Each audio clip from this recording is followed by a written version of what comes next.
Good evening, ladies and gentlemen. Welcome to the Board of Education meeting for January. Tonight is 1:18. Regular Board of Education meeting. Apologizes for its late start at 6 o'clock as they opened an executive session to discuss legal matters as well as a potential student matter as well as tenure review. So we're just returning a little bit late as the board needed time for discussion. At this time, I turn over the board to the board president, who has already done the pledge, Mr. Warren Conlon. All right, so we welcome everybody tonight, and our first order of business is approval from the minutes of December 14th. So can I have a motion, please? Curiosity, discussion, comments? All in favor? Aye. Opposed? Abstentions?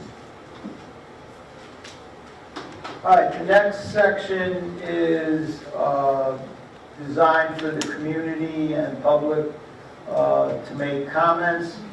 So I went back and found a statement in board regulations. So I'm going to read that to start out. All regular business meetings of the Board of Education will be open to the public. Because the board desires to hear the viewpoints of individuals throughout the district, it shall offer suitable time up to 30 minutes at all such meetings for individuals to be heard. That 30 minutes means total. It's 3 minutes per individual speaker. Totaling 30 minutes. This period of time, which may be modified by a majority vote of the board, meaning we could say we want to hear more than 30 minutes, to be in effect during only the same meeting at which such vote is taken, shall be set aside at the beginning of each regular business board meeting to hear comments and questions from the public pertaining to items that relate to the school district. Comments shall be held to 3 minutes for individual speakers. The public comment period is not designed to be a discussion, but rather an opportunity for the board to listen. Accordingly, board members will not typically respond to thoughts, questions, and concerns posed at the board meeting. However, the superintendent or the board president may respond to thoughts, questions, and concerns during a meeting, at a future meeting, or have the proper staff member respond to the appropriate time. The board president shall be responsible for recognizing all speakers and for maintaining proper order and obtaining adherence to any time limit set. Persons wishing to speak should first be recognized by the president, then identify themselves, any organization they may be representing at the meeting, and the agenda topic or other matter they wish to discuss. The board will not permit in public session discussion involving individual district personnel or students other than the speaker's own child. Persons wishing to discuss matters involving individual district personnel or students should present their comments and/or concerns to the superintendent or his or her designee during regular business hours. All speakers are to conduct themselves in a civil manner.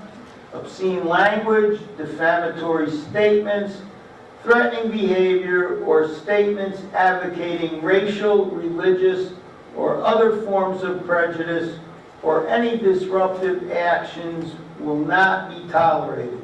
Speakers must address their comments to the board directly. In the event that the meeting becomes unruly, the board will recess the meeting and return once order has been restored. And I do want to make one other comment. We have a 3-minute clock over there, so everybody can see the time. And when it hits 1 minute, it turns red, so you know you have 1 minute left to speak. And then I believe it dings when the 3 minutes is done. Is that correct? Yes. Okay. So at this point, does anybody wish to speak tonight? Okay.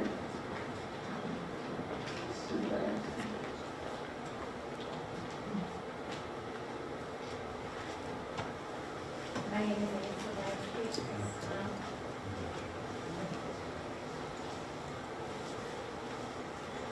Okay. My name is Amy Sablansky, and I'm going to apologize in advance, but since I'm the only speaker tonight, my comments go a touch longer than 3 minutes, but I hope that you'll show the grace to hear me out. I'm Amy Sablansky. I live in Horseheads. I have 3 students. What do you define as a touch? 30 seconds, just like last time. I appreciate you bringing the clock this time. So if you want to start over, since I haven't really actually been able to comment yet. Yeah, start it over, I interrupted.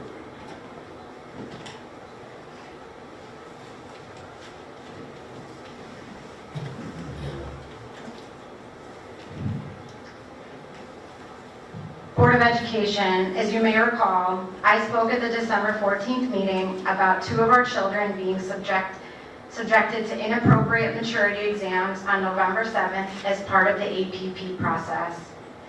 Per the public recording of the meeting, you agreed to explore allowing the district to accept external medical reports for this process. I am here because I do not see this item on the agenda for today's meeting, and I am concerned this issue is not being addressed in a timely manner. My husband, attorney, and I met with Superintendent Douglas, Warren Conklin, Charles Detay, and several administrators on January 8th. During this meeting, we offered several solutions to improve the implementation of the APP process at Horseheads. We even offered to personally purchase medical gowns for the middle school to be used during these exams. The district expressed great concern for parents falsifying medical records and doctor shopping for their children in order to get them deemed eligible to play up. While that may have happened on select occasions several years ago, it is hardly a systemic issue today. Superintendent Douglas even admitted to this at the end of the last Board of Ed meeting when he said, quote, "This issue is cleared up." What is a systemic issue is that it is standard operating procedure to force APP candidates into a room with strangers to expose themselves in an undignified exam on school property without proper notification. During our meeting, we were told that all options were being considered, but that Superintendent Douglas asked the Athletic and Extracurricular Activity Task Force to come up with 3 options to change the way Horseheads administers this process. We were also told that some of the people do not want to change the way this process is handled. I asked Tom Douglas for the names of the individuals who sit on this task force, as there is no public information on our district website. He is yet to tell me who sits on this task force or when they meet. Are parents being interviewed? Are taxpayers being interviewed? Are parents that are not district or BOCES employees being interviewed? Who is conducting the interviews? And why is this not a transparent process? What is your plan to report out on your findings and your decision about making changes? During our meeting, the district pointed out on several occasions that our complaint was the first the district has heard about these exams. While I continue to be the only parent speaking up about my children's experience, I assure you that I am not alone. Following the December 14th meeting, 76 people privately contacted me to share their children's experiences, many of whom were strangers, some with horrifying stories. People are afraid to come forward because they fear it will put their children in a precarious situation with their coach. Per the Board of Education approved process, the Tanner Scale score is merely a recommendation and only a small piece to deeming a child ready to participate in sports at an advanced level. For sports physical, the school permits a child to get examined by a private medical professional. Yet when it comes to the inspection of their genitals, only the school nurse practitioner is qualified. Furthermore, the process is not consistently administered. During COVID, the Tanner Scale scores from private doctors were accepted. When when your child is trying out for a fall versus a winter sport, the process differs. Furthermore, when these exams do take place, they are not done in a dignified I'm going to manner. interrupt you, Mrs. Lansky, and I apologize. I added the 30 seconds and you're still talking, so we have a rule that says 3 minutes. We gave you the grace of the additional 30 seconds. Okay, so you're not going to let me finish my last paragraph? Nobody else is talking, nobody else has signed up to talk. That's up to the board then, if they want to. Can I make a suggestion? Would you like, it's all written down? I'm here and I'd really like to read the last And paragraph. you could also submit that to as well. Sure, so just, actually, that brings up a great point. How am I supposed to reach the Board of Education outside of writing a letter that gets sent to the district office? Because your emails are not widely available. I can look you up on LinkedIn and maybe get them off LinkedIn, but, you know, I have no way as one of the people who voted for half of you to contact you. And many school districts have a way for their constituents to contact the Board of Ed. So if you'd like me to send this to everyone, I would love to, if I could have your emails. But I would like to not have to You send a send letter. it to the Hcsd Board of Education email on the website. That's all. Okay, everyone here receives that? Goes through the district clerk. Okay, great. In closing, I offer you this common sense solution. Wait, Mrs. Lansky, we didn't determine as a board if we've already given you the 30 seconds. Mr. Christmas? I propose a motion that we allow Ms. Lansky to finish her comments that she has drafted and allow them to finish. I second that motion. Curiosities, discussion, comments? I'll say this, I'm fearful if we do it tonight, we'll have to do it for every resident that comes forward, and then the policy becomes meaningless. We've had other board meetings where we've had to shut people down after minutes to maintain control of the meetings. I think, the slippery slope argument is what it is, but she's standing here in front of us, she's written out the paper, we can see she's on the last page. It would be incredibly dismissive of a constituent to just not allow her to finish, that's my opinion. I agree. We need it. I'd like to hear her finish. All right, so there's a motion and a second, all in favor? Aye. Opposed? It's a split vote. So now what do we do? We don't have a nice member. Oh, I wanted to add that to the agenda too. So it doesn't carry then on 4-4 vote. Aren't you supposed to have a nice member? Who's the nice member? That's not up for discussion now, you can bring that up in board member comments, that's your prerogative. So the motion fails. Wow. Okay.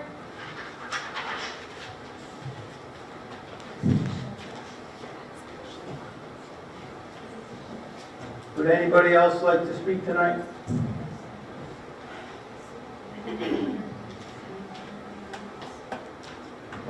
Oh, point. Point of order for the audience, we need to make sure that we are able to conduct our business. Commentary is set for a specific time during the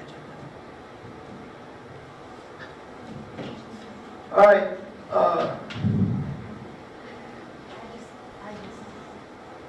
I have a comment about what just happened. There's a well, list you over here. can wait to the end of the board meeting. This is the part of the agenda that's community discussion. We now move on to the student report. You have, at the end of the board meeting, you can comment. So, Mr. Miller. Hello. The senior class is having 2 volunteer opportunities at the food bank during January and February breaks. The sophomore class is finishing up their fundraiser, and the money will be collected on January 19th, and items will be distributed February 7th. The middle school is hosting their annual musical February 9th and 10th, and this year's musical is Moana Jr. High school clubs and faculty supported Elko residents and donated gifts to 138 residents that otherwise may not have received any. Ridgewood Elementary had a special visitor, Mr. and Mrs. Keeler, who had a sing-along for 3rd grade students. Mr. Keeler accompanied students on his accordion. The high school band concert was postponed due to weather and will take place on January 22nd at 7:30 p.m. 8 high school students joined the Corning Area Community Concert Band. This is mostly an adult group that meets on Thursday evenings, is conducted by former Forest Hills High School band director Tina Matika. They perform 4 holiday concerts throughout December. Our wind ensemble will be combined with this band in March for a special concert. Student Council is hosting a winter dance February 10th. The junior class is getting ready for their prom, which is just about 2 months away. Boys wrestling has won their 4th Sectional 4 dual meet title last night. Girls wrestling picked up a win on senior night against Adiana. They also competed in the state qualifier where Chloe Owen and Sophia Durandi qualified. Varsity boys basketball picked up a win versus Ithaca. The boys varsity basketball team takes on the Express tonight in one of the biggest games of the season, which is where I'll be off to in a moment. Thank you. And I want to make a comment. Mr. Miller does an outstanding job carrying the flag around the basketball court. Very impressive. All right, we move along to the report from the superintendent. I was going to do mine after the presentation. I'm going to try to hit mine before the presentation because I know people have some time and I'm trying to get out as well. First of all, just so people know, we're in the development of the calendar for next year. It's sort of long because Labor Day is the 3rd and it goes all the way to the 27th of June. There is some momentum at the state on possibly adding additional holidays. We just don't know which. So at this time, the only thing I can assure you, because people like to plan, is the spring break is the week of Good Friday, which is the 18th of April. So spring break would definitely be running the 14th through the 18th. I know people like that as early as possible. Tentatively, we do have a February break, but it all depends on the holidays, and tentatively, we have 2 weeks at the winter recess. But please be careful because the last 2 days, the 2nd and 3rd, or Thursday and Friday, depending on some of the outcomes, we may have to take them out to make the calendar work for the minimum amount. But I just wanted to give that information out so that people can do their planning because it will probably be a late year because the holidays, if we know Albany, won't be addressed until probably April or so. So I just wanted to get that. So that's one. In a board discussion, we do have a communication from Amy's Sunshine Center. I think the board handled that last year on, it was a nonprofit and bused into nonprofits where it went to profit, and we said we would carry it through this year. She's making a request to the board to reconsider for the future years to provide at taxpayers' cost busing to her school. The board had already said no, but she's making an appeal, so I'll bring that back at either today or the next month, just so that the board can review it. I'll put her letter in my update so that you can review the information so that you have a little better knowledge. We had at the last meeting, a Board of Education member resigned because he's now the mayor of the Village of Horseheads, and he's busy with snow days just like I am, unfortunately. So, with that, I think I got that, and now to the acts. And Amy, thank you for sticking around. I appreciate that. We did, at the last meeting, we indicated, please come on in for a meeting. It took a little bit, but through council, we were able to, and I don't think that's anybody's fault. It's just that sometimes people make that discussion a little easier, and we appreciate Amy and Paul coming and talking with our attorney, James Gregory, this table got the call. And Warren, along with the athletic director, the nurse practitioner, I think the assistant superintendent, as well as myself and James Gregory, who's our counsel. Because it's at the council level, we are limited in what we can really discuss. But like I said there, we have reached out because that night we were going to A&E. They have not had their full deliberation. There is parents on there, there are teachers, there are board members. Person that's most likely. Well, it's my time. Wait for the table to fall. Yes. Explain what A&E is athletics and extracurricular. It's a superintendent's committee. It's not a public committee. But they help with advisory. They were the ones that helped with this when the district went back, I think in 16, 17, and I think we talked about that. And there was a concern, and you're absolutely right. That concern was there was doctor shopping, wrong scores, even manipulation of scores. We believe that that's pretty much probably resolved itself because at that time we had 50 to 60 people applying each season. Now we have maybe 10 to 12. But at that time, the procedure was we aren't going out to others and parents and grandparents that were evaluating their own children or friends of their children and so forth, that we went that way because the board didn't want to eliminate the entire program. So that was the choice that made, and it's been that way. I will tell you, just like you said, we've had no complaints. I can imagine there's other people out there that would have those concerns, but they have not expressed. Because most people would normally read the process. There's a permission slip that has to be signed in order for the process to go forward, and those things happen. So that's where the district was at that point. But the long story short is, can the process change? And I think I said, we're asking them to review it, to bring back to the board some possible considerations. And in the meantime, because we kind of had that discussion with both lawyers there, that most likely something doesn't just happen like that. We have medical professionals, whether it's at Guthrie, whether it's with your own PCP, or whether it's here, because we have people that cannot afford their own well-child visit plus, and we understand that, and other people have those means. That I think there's more credence that we will be able to see some of those fruits of the labors of what we talked about. However, in the meantime, we've already started the process for, I believe, spring, because they're just putting up the dates and people are starting to register.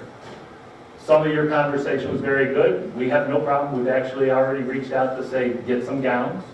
We're going to allow the children, instead of the conversation about certain types of undergarments, that's up to the children and the family. We are probably going to temporarily modify the permission slip to also say, I will be present, or I will not be present with my child, and also have it so that it can be scheduled well ahead of time so that parents aren't trying to guess, oh, is it today? Do I got to be there at 9, 10, 11, and so forth. So there's some moderate decorum because the procedure's still in place. We're trying to do some temporary mitigation to help people feel comfortable. To your students, I don't normally talk to students about this. I can apologize that you had to go through it. I do apologize. But it is in the best intentions, as our nurse practitioner has said, and we would say, it's not about just the tannin, it's the social, it's the emotional, and most importantly, it's the potential of injury to the growth plates, I believe from our nurse practitioner, if she needs to, she can talk about it better, that the long-term care is the safety initiative. Supposedly, there's some information out there that the state says you can't use doctor. I've never seen that, but that's what the A&E needs to look into, whether or not, because we've had people say that. We want to be due diligent, be safe and effective with our kids, because a growth plate injury is a permanent injury potentially for the rest of their life. And no matter what, whether somebody says, because in our discussion, hey, the doctors will take that responsibility. Ultimately, New York State Education Department says, firm and final decision is on the school district, so ultimate liability is on the school district if something were to happen. So we're trying to find some middle ground to move forward, at least in the intermediate time, with, once they get through, they've had 2 meetings now, they're trying to finalize, hopefully for the next meeting that I can share something with the board. That's where we're at right now, and I appreciate you coming back. I know you reached out and asked me, but because we're within council and council, our council does not allow us just to talk directly. They've got to go through the councils because that's where we start. So I hope that helped a little. Are there council members who are parents that do not work for the school district or for BOCES or sit on I the do board? believe so. And how many people are on this? And how often do they meet? They meet once a month. And you're not able to share who this is, so there's no. And their advice of counsel, we've been told, do not share because it would put them in a possible situation where they're going to be potentially brought up and discussed and so forth. And that was, I don't know if Ms. Sansire talked to you, but that was supposed to be relayed and talked to from our council to her. I just did not get a chance or a call from him today. But that's where we're at right now, and we're trying to move forward as swiftly as we can. Okay. Okay? Board, everybody okay? Thank you. As far as anything else, I just want to say about snow days, because tomorrow I'm hoping ETM back there or ENY has a good weather forecast at 11 o'clock. People get upset about snow days, and rightfully so. I can only say I do not believe we made the wrong call, but we made the wrong call because of the information we had.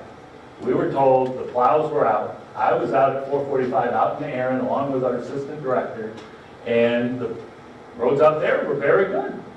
By the time we got back here at 6 o'clock, the buses were on the road already because we were seeing really what the weather forecast was, that we were going to see a dusting to an inch.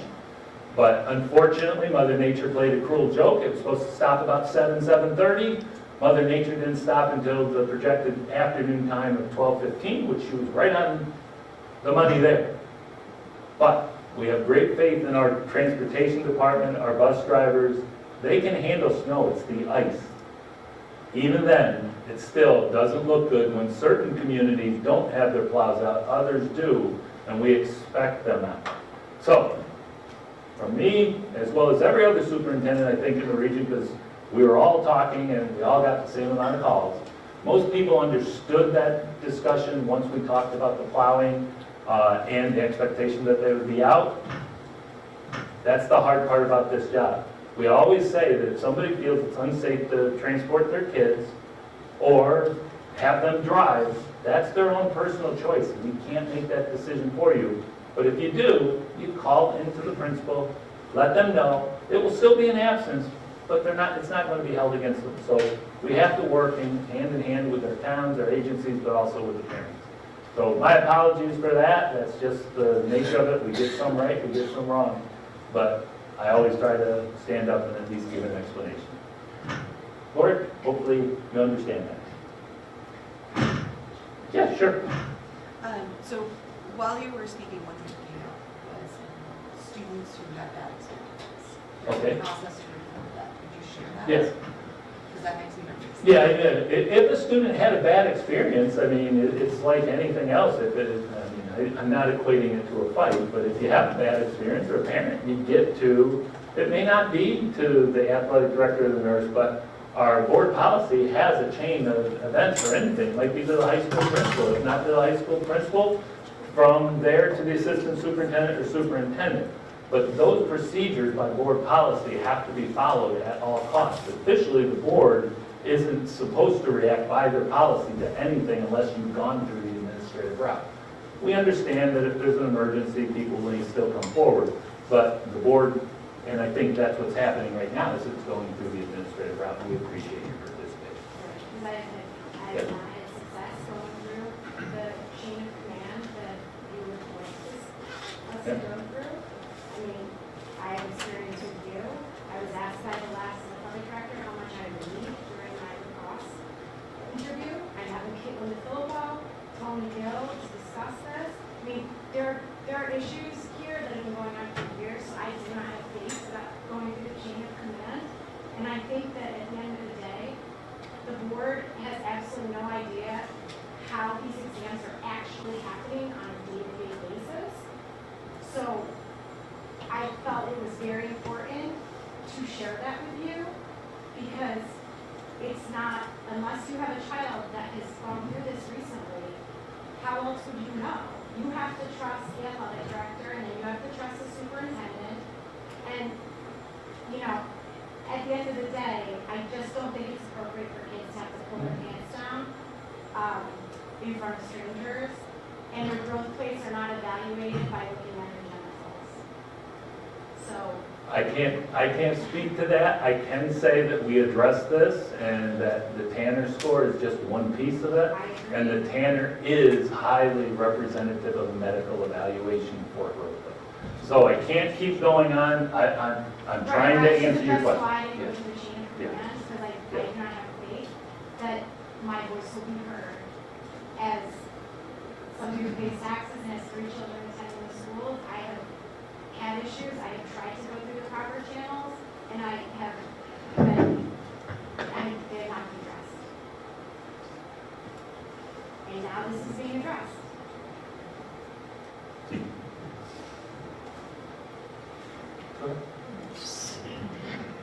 Is your report complete? Yeah. So the next thing then on our agenda item is a review of the district capital project. So I think there's multiple speakers with that, or Mr. Robbins, you the only one? No, yeah, we participate also. Okay. Yeah, so we're gonna tag team this. There's a lot of information here, and we'll just get right into it. If you're ready, or if you want to adjust your seating or anything, or you good? I can find my way, don't worry. Okay, I'll get right started. So we've been asked to go back in history of how this all began and kind of, you know, some of the steps that were taken to get to where we are today. So we're going to do that. And this is the agenda. There was a consolidation study that was completed, a merger study, and then a goal to evaluate 2030, which was a title of some goals of the district. And then that led to 2 current referendums, and then we'd like to talk to you about what the next step in the future planning might look like to achieve the 2030 goal. So the first item we did was a consolidation study, or the district did. So the major objective here was to identify $5 million worth of annual savings. And at that time, it was in 2012, okay, so we're going back in quite a bit of time. The financial picture of the district and the state was in a whole different place, and there were some real challenges going on. So that led to the district deciding to go over this, evaluate this consolidation study, and several districts were going through a process similar to this. The district worked with Paul Seversky, also with Hunt. There's a community task force. Pros and cons of many options were evaluated, including different grade alignments and schools and costs and potential operating savings. And then that was, I'm going to hit some big picture and we'll come back to a little bit of detailed steps along the way. In 2015, it was placed on hold while there was a merger study that was being evaluated. So the merger study was with Elmira Heights, and again, due to financial constraints and challenges, and I will say limited savings from consolidation studies that were done. You saw that goal of $5 million. The studies couldn't get to that goal, couldn't really even get that close. So there was another opportunity to evaluate a merger, and the state was providing grants to do that study, and the district went forward with that with Elmira Heights, looked at possible cost savings, and there's extra incentives to do capital work. So the merger study was evaluated in 14 and 15, and there was a vote, a straw vote in December of 15, which failed. And that stopped that. Once that happens, the merger study is complete, and I don't know the exact rules, but you're not allowed to do it again for a number of years, okay, once that happens. So that led to what was dubbed the beginning of the 2030 planning.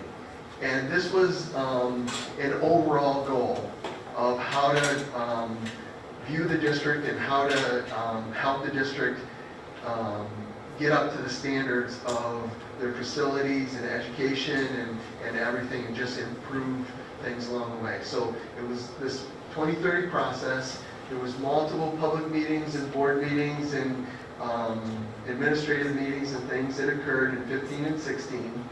And in 16, the district chose to go forward with a capital project, which would, you know, it wasn't known how many capital projects would be needed at the time, but they knew they had to start with a capital project.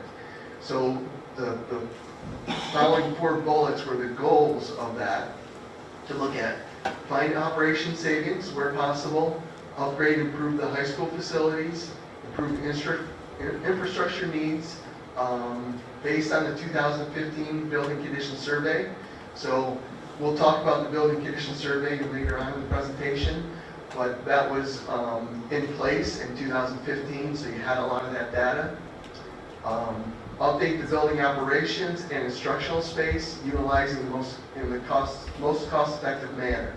So there's a lot of aspects that go into planning a capital project, and one of the key statements right there is maximizing state aid. So, you could target a goal of wanting to do everything all at one time, but the financial feasibility of that is very limited. So that was a key goal that the board put in place, is to maximize the state aid and do it as cost effective as possible. So that led to the first referendum planning. So in 2017, the board outlined, was given the information about a VCS information and infrastructure needs of the district, and at that time the number totaled $160 million. From January to June, there was multiple meetings to kind of narrow that down and figure out how the first referendum could be achievable. And these were the goals of that, the next bullets there. So you have the high school realigning circulation. So I'm sure everybody remembers the north and the south high schools, right? The goal was to make it one, right? There was always that discussion of north and south, and that link was a trouble spot for years, right? So the goal was to get rid of that and to yeah. A lot of unfortunate things happened there. So that was a major goal. Also, at the middle school was to improve classroom, improve the cafeteria and auditorium situation there. If you remember, there was 2 separate spaces, and neither one was big enough to hold an event. So that was a major initiative. For the elementary schools, you have the building and site improvements to all buildings, and that was really centered around infrastructure, making sure the roofs that were outdated were improved, and heating systems and things like that to make sure that the buildings were able to function and had longevity to them. The maintenance and bus garage had some work going on, again, same mindset. And then there was a key district-wide technology project. And that was really improving the backbone of your system so that, you could operate effectively, teach effectively, and bring on programs to your system. So that was a huge thing. It had to start with that backbone and make sure everything could function properly. Then in January, there was a specific staff presentation. I'm kind of highlighting some of the specific things that occurred, which outlined and gained information and input from the staff. In June, there was a board presentation that whittled down the scope to just under 95 million, and kind of gave results of some information that was provided throughout the community. And then in August, the board authorized the seeker and set a vote date, and then the vote was in October of 2017. Okay, and that was the beginning of the capital work that's happened for referendum 1. Now, Chad's going to take us through of what actually got achieved in referendum 1. Thanks, Jeff. Thanks, everybody. Good evening. Nice to see everybody again. So yeah, Jeff gave me kind of the easy slides, so I got all the pretty pictures. So this is just kind of a reminder through referendum 1, all that planning that went into place. This is just a walkthrough kind of quickly of what we did in referendum, in that first referendum throughout the building. So here specifically at the high school, we're looking at the new cafeteria. If anybody remembers, even from my days of being in the high school, going through the lunch lines and that congestion that would occur, I think one of the really positive points of this that we heard from my daughter is just the flow through that serving area just functions better, and then obviously the different types of seating throughout the cafeteria is just a positive environment, lots of natural light. So I generally heard good things there. And then moving through the building, of course we have the new library in the center of the building. So that came from just, I remember a lot of those early meetings with the librarians talking about, that the library should still, even though the library may be changing and how the library, the students and people interact with the library will always be the core of an educational building. And it was really important to us, I think, to bring that library right to the center of the building, and everybody kind of flows around the library and has an opportunity to to interact with that space. And again, the orientation of the space and bringing lots of natural light in. And then we've got the classroom associated with that, within that library, that would offer opportunities for large group education as well. So I think that, yeah, and then we had the whole science wing. We had a lot of classroom renovations in there. The science wing is a little more intricate, so those are the photographs we shared here, but I think we ended up renovating nearly 80% of the class, 70 to 80% of the classrooms throughout the high school in that first referendum. Obviously staying away from the south wing where we're doing renovations down there in the next phase that I'll be talking about, but it was really, I think, really positive, the number of classrooms that were able to be right-sized in that building. Jeff mentioned the link that we were able to take down out of that corridor. It was a dead space. We were able to integrate classrooms and actually bring classrooms to that space. So lots of good improvements in classrooms. I don't know if I have the athletic facility. I want to make sure we get to the main office too, and I can't remember if I have a slide for that. So I think that was really important to as much as this athletic complex was a long time coming, I think what's nice is we see the field being used often for lots of different purposes beyond just practices and marching band practices. And so I think that's become a nice, I still am kind of amazed even myself how on Friday nights, even 3 years later, you go to a football game and it's still bringing the community out. So it's exciting to see that space used both after hours and during school days. And then I was mentioning the main office, so I think there it is. And I think that was another big important goal was we had kind of this nurses in the south wing, I suppose that'd be south of the Mason-Dixon, and then the main office that was residing in the north, and depending on what you were coming to pick your student up, if they were sick, you had to go to the south wing, but if it was for administration reasons, you had to come through the north wing. It was kind of, there was no direct access to the main office, so there was a security issue with visitors. So I think it was really important for us to bring all of those services, meaning the main office, the guidance office, as well as the nurse's office, all to that one central location for when parents or visitors are coming, they've got one entrance, one secure entrance to come to. So then we go to the middle school. So the middle school, one of the big things that we identified early on in the planning, I recall, was wouldn't it be nice to have an auditorium in the middle school? And I think everybody that was involved in the process at the time was like, yes, it would be great. You'd have the opportunity for performances. You'd be able to have an opportunity to bring the entire 5th through 8th grade into one space. But, you know, with the 2 separated cafeterias with the small stages, it really limited what could be done in that building. So I think one big part of it was how can we take those 2 smaller cafeteria/auditoriums, turn it into one big auditorium that can still function as 2 separate cafeterias, because we certainly have 2 different schools in that building, meaning, you know, 5 and 6 and 7 and 8. But we want to be able to open this thing up and have one big performance stage that in the evenings anyone can use. And I've been in that space anytime from when the science fair is held in there to when performances are held in there, and I think generally I've heard very positive things about that space, both from use during the day for the students, and the circulation from, there was a lot of challenges with, you know, at 5 and 6, you still want a straight serving line because the students maybe aren't prepared to go to different stations. But on the 7, 8, we wanted to give them a little more flexibility, but we have a shared kitchen between the 2 because, you know, taking advantage of those shared services between. So I think that space ended up being a really nice solution for that 2 versus 1. And then we had the opportunity to renovate the tech spaces, the wood shop, as well as create some technology spaces downstairs in that area. And a big piece, although not as educational, but if you remember when we had the lift, and the lift would always break down, and you only had access, handicapped wheelchair access from one side, so you had to come from the study hall side. You couldn't come from the science wing side because that was only stairs. So we've gotten that ramp in there, so I think that getting rid of the maintenance of that lift and having to deal with that all the time was a big goal as well. And we did science wing as well there. I don't have any photographs of the science wing, but we did have the chance to go up into the 2nd floor through the science wing and be able to reprogram those and get through those. And then we don't have a slide, but there was a lot of activity in the elementary schools, as Jeff mentioned, we did. I think when we came on board and started doing roofs, you maybe had 10% of your roofs in warranty. It was you had active leaks going on throughout the entire district.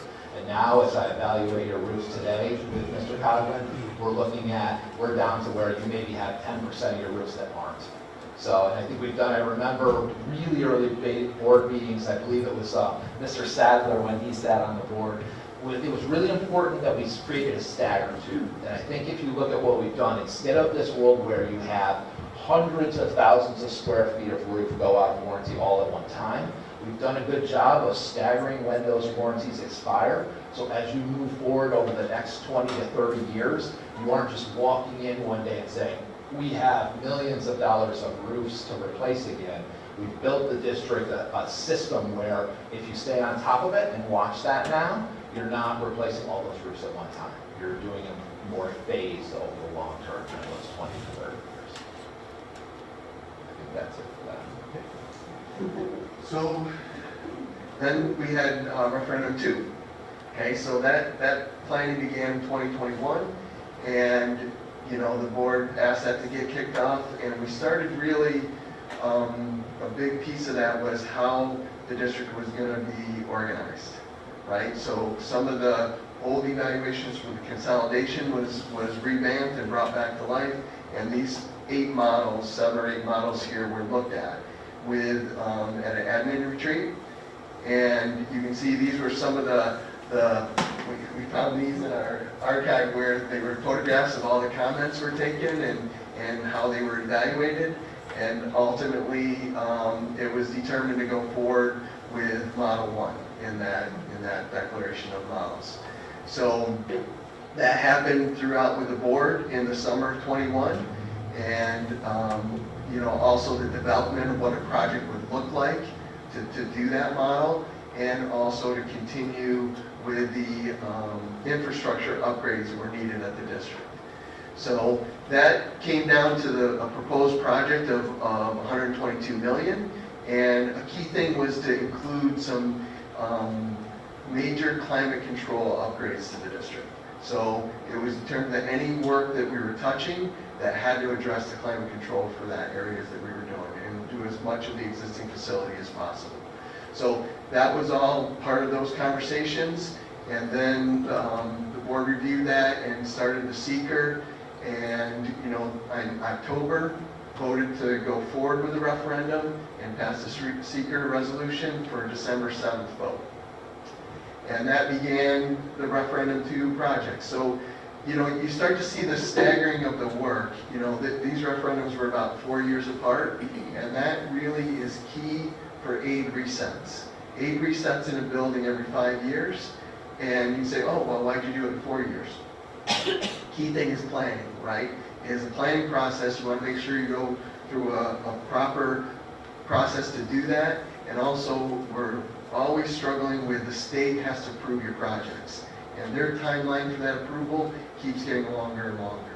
So having a little bit of overlap on that was key to keep things on track and keep advantage of getting that state aid. And Jen will take you through this work.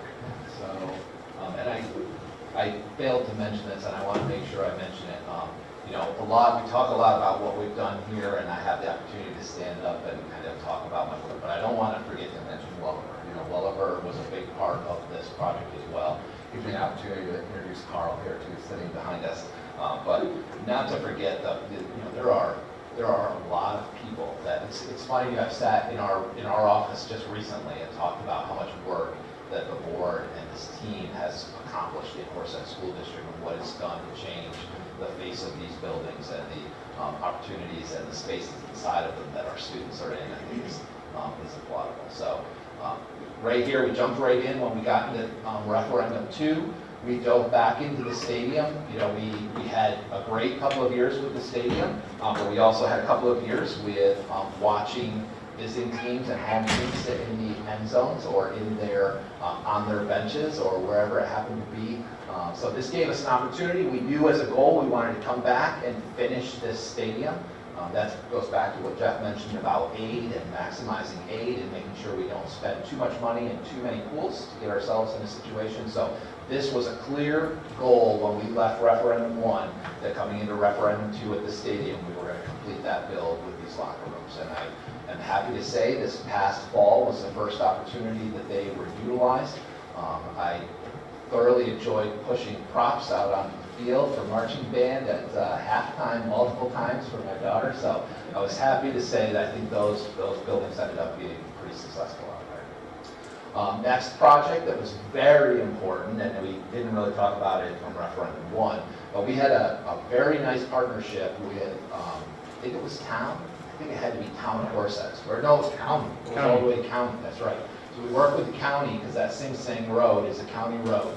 And you know, if you think back, I don't know, maybe go back 7 years, something like that, before we got the turning lane, because there was the turning lane, that was quite the thing to go through to get that put in place. That helped a little bit, maybe even though a little bit more than a little bit, helped quite a bit. Bringing the buses to the back of the building, you know, creating that parking lot out back and expanding that parking lot and moving the buses to the back, getting the parent drop off and pick up out here. And now this final step where we've expanded that, we've created, I think, a safer drop-off zone with crosswalks, with the opportunity. I think it was great, some of the feedback we got. I know I saw Mr. Boswick here somewhere, but some of the feedback we got in terms of having a push button there where, you know, we've got kids or staff, they're trying to cross that 2 lanes of traffic. So we created raised crosswalks for safety as well as a push button so lights come on and it tells the traffic to stop. So I think that's been pretty successful. I know going to a couple of basketball games there recently, it is very well lit. So if anyone's been there in the evening, I think it's a nice experience coming out of there after. And I'm sure for the teachers that are getting there in the morning right now, I'm sure that's helpful. I have no doubt being able to walk from your car into the building in a safe lit environment is important. So these two were high priorities for us to come out of the gate and get this work done. And these were both projects that, you know, the team between Welliver and the contractors were able to get wrapped up here this summer and they've been in place. Some of the ones that we have actively going on, we'll go to Big Flats Elementary. So this is the overall site plan. Just to give you a little quick orientation, right? So this is Maple. I think that's Maple right there. Bus loop is here. And then the main entrance and the room we're sitting in right now is here. So the addition, as you recall, is out here with the gymnasium and the classrooms. We'll get to a blow up in the next one. But we're creating, basically, we've got, for the site work, just for orientation, we've got the building all coming off the backside here, and then we do have this new fire lane that has to be provided simply for to be able to get back there and fight fire. Diving into the building, we've got the addition, just as a reminder, we've got an addition here of 7 classrooms. 6 classrooms, but then we've got a small instrumental music room, full renovation of the other music room, and then we've got the new stage / gymnasium going on inside the addition. Then moving inside the building, the old gymnasium is being renovated into a cafeteria with the adjacent space, which I think is the old library, being renovated into the kitchen.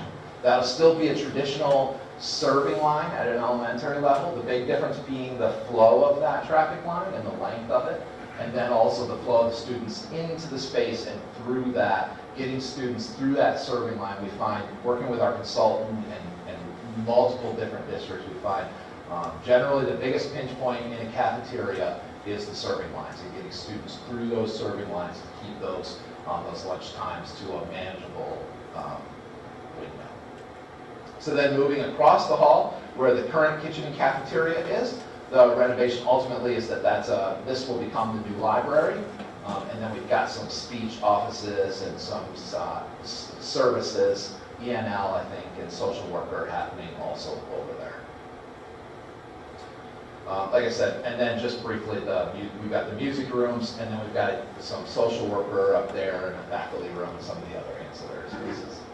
Big thing here was, I'd just like to mention, the goal, one of the big goals here was accommodating the students specifically in the cafeteria with bathrooms. And I think that's just, it's a small thing, but I know that every user group that I sat in, the teachers were ecstatic to hear that we can now take our elementary schools, and when the students go to the cafeteria, we don't have to worry about having them come out of the cafeteria, monitor them. We've got the bathrooms contained right within the, they're off the cafeteria. You don't have to go out into the corridor. So I thought that was a nice feature that we were able to add. Just a quick review of the schedule. Obviously, there was a lot that's happened before this, but this is kind of where we are in time right now today.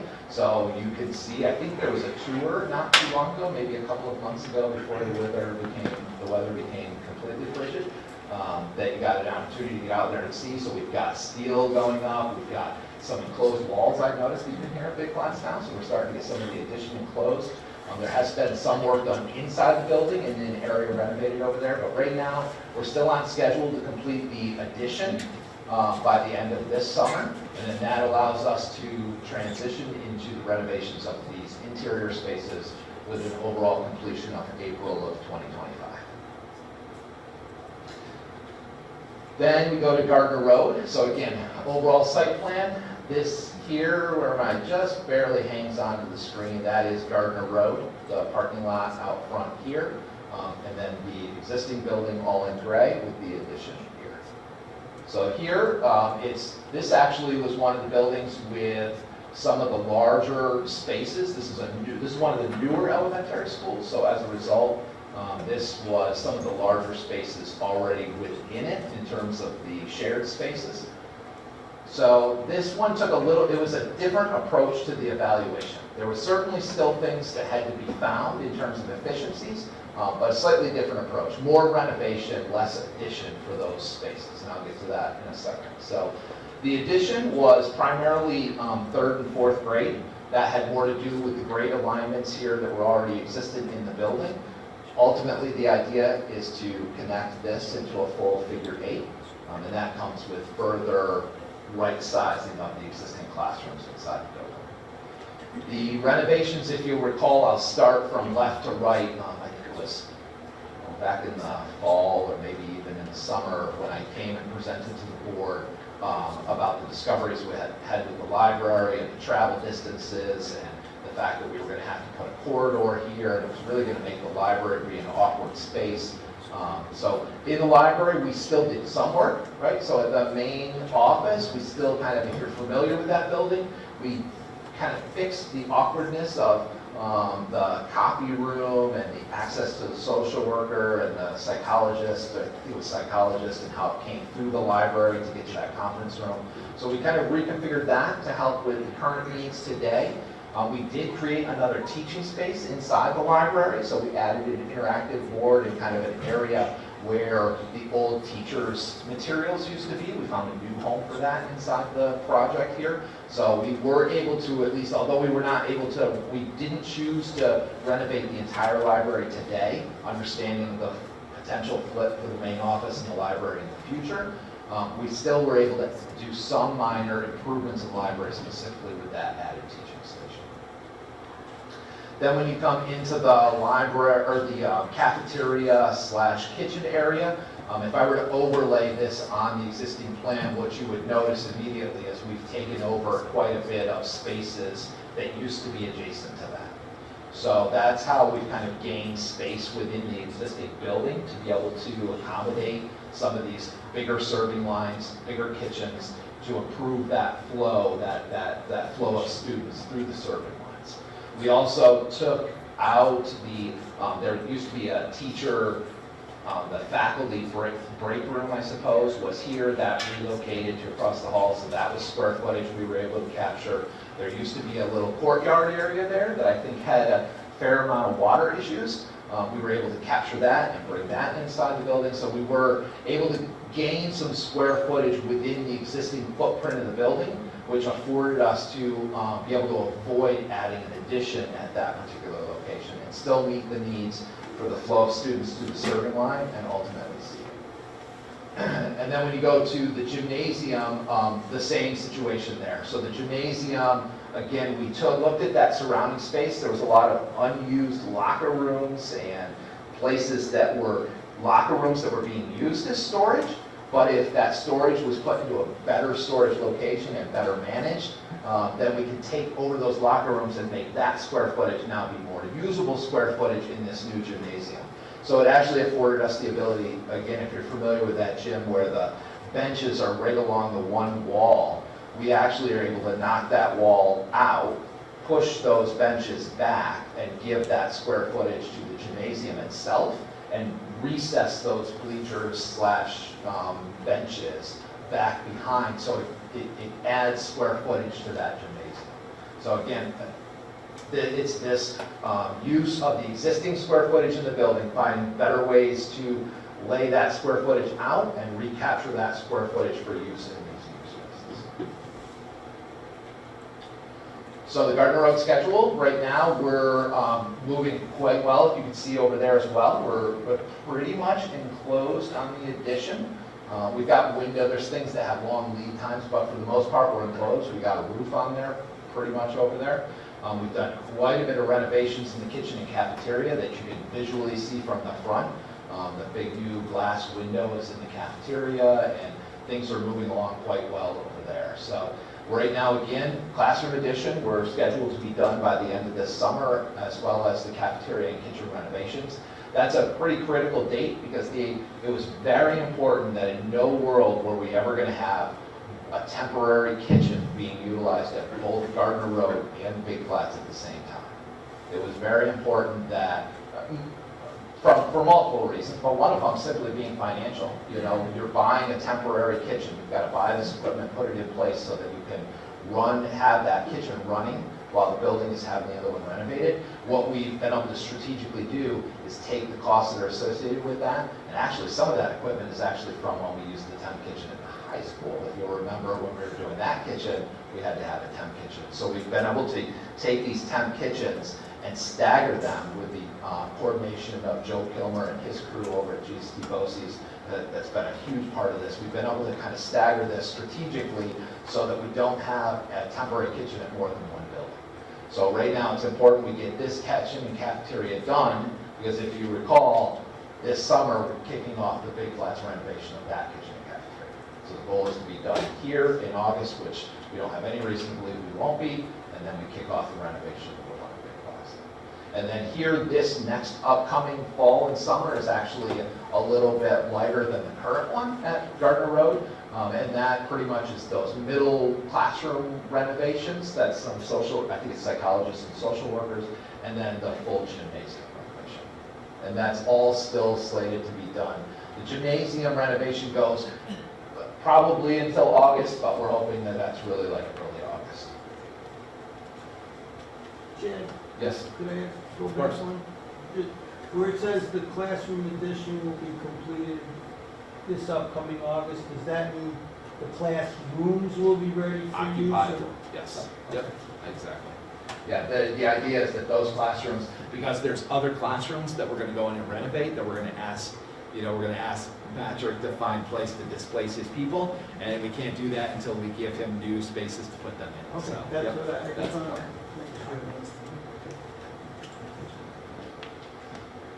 all right, so Ridge Road. So right now, Ridge Road is actually we are wrapping up our design development phase here next week, next Tuesday.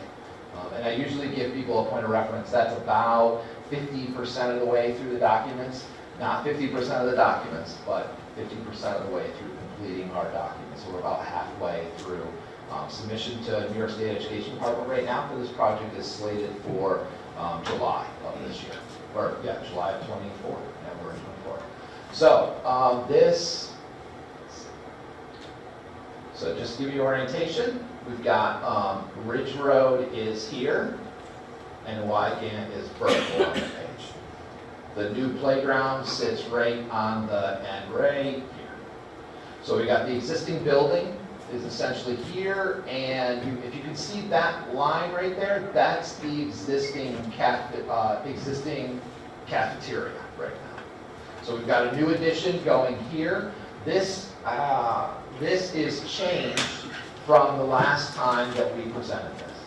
So a lot has happened on this building, specifically meetings with the staff in this building.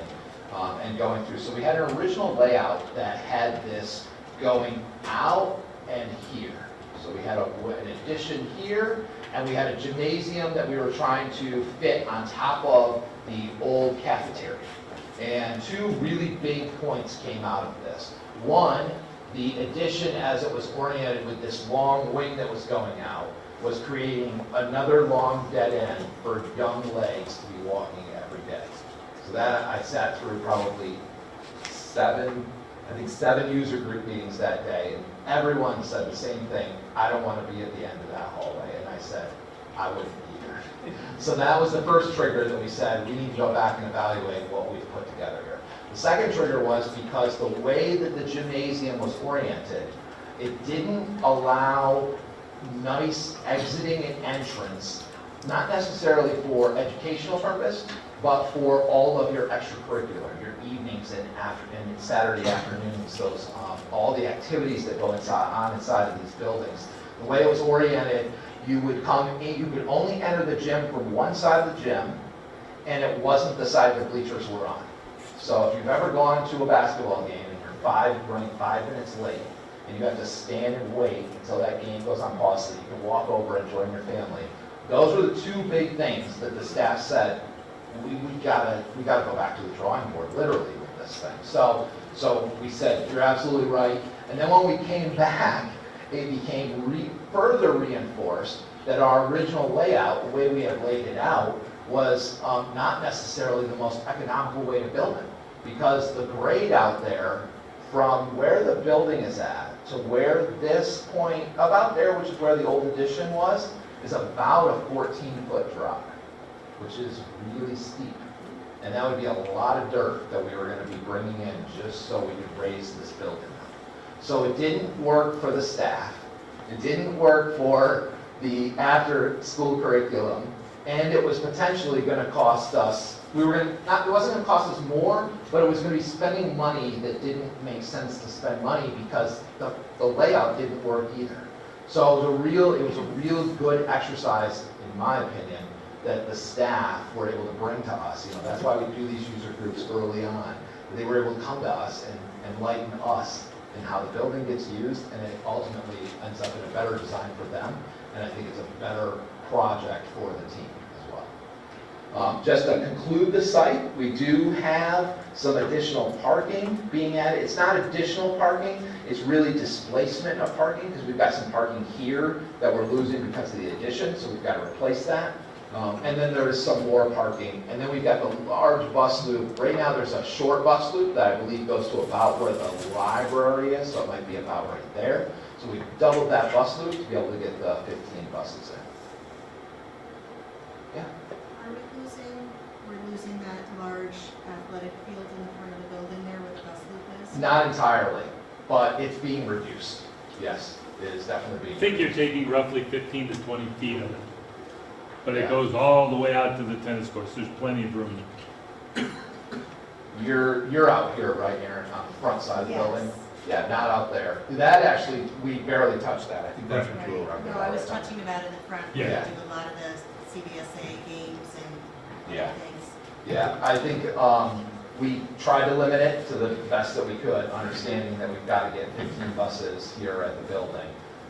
And we wanted to stay away, here at this end is where the pre-K kindergarten playground is. So it was like trying to find this balance of how much of the green space do we want to take down here, but we also don't want to push this whole activity that's happening here closer to that pre-K playground. So it's kind of a balance. Just along the same line, so is there still going to be enough space for CBSA to play there, or no? 'Cause there's First time I've had limited- that question, so we'll have to look Yeah, at because it. there's limited fields in the area for Okay. the soccer team. Yes, So there is not going to be a full regulation soccer field, I can tell you that right now. how about for like the youngest children? There will be green space out there, but our obligation at this time is to deal with the busing and transportation. I think that's the Because problem. you also get a lot of teams in practice. We'll try to make what we have as usable spaces, that's where the kids go to use it during the day as well. Right, right. Yeah. But there could be possibly a shift to the other field instead, so we'll have to look at that. We'll do a layout out though to see what age appropriate to pick. Yeah, because there's different size fields based on age. There's definitely room for a field for certain ages, but it might not be, you know, for the highest level. I don't think the highest level plays there. No. I think it's the low and the middle level. There's some layouts in the book. It is the middle. So just wondering even if it can be reconfigured, you know, if it's horizontal, can it be moved vertically? Just thinking, how do we utilize that space the best without serving our community too? And that's why we do these presentations, so thank you, nice catch. Yeah. What about the field edge of the Ridge Road? When you take that area away, will they still have enough space to conduct their? We're still talking here, Warren, is that where they do their field I day? assume I see them out there on that day, but is there space elsewhere? I mean, I have no idea, I'm just asking the question. Up by the tennis Yeah, court. so this is still all green space. This is a pretty Oh, large so they field. can go over the, okay. Yeah, so there's still a large green field up there, yeah. And there, it's not to say that there isn't, I mean, the scale here is kind of skews us sometimes. I mean, that is still a decent size green field probably for something like that. It's a soccer field that gets the dimension. Right, and, okay, I don't want you to get all there and then say there's no field base, because that'll be a disaster. And you're right, there is that large field that's on wide band. Yeah, it's on one Yeah. hand.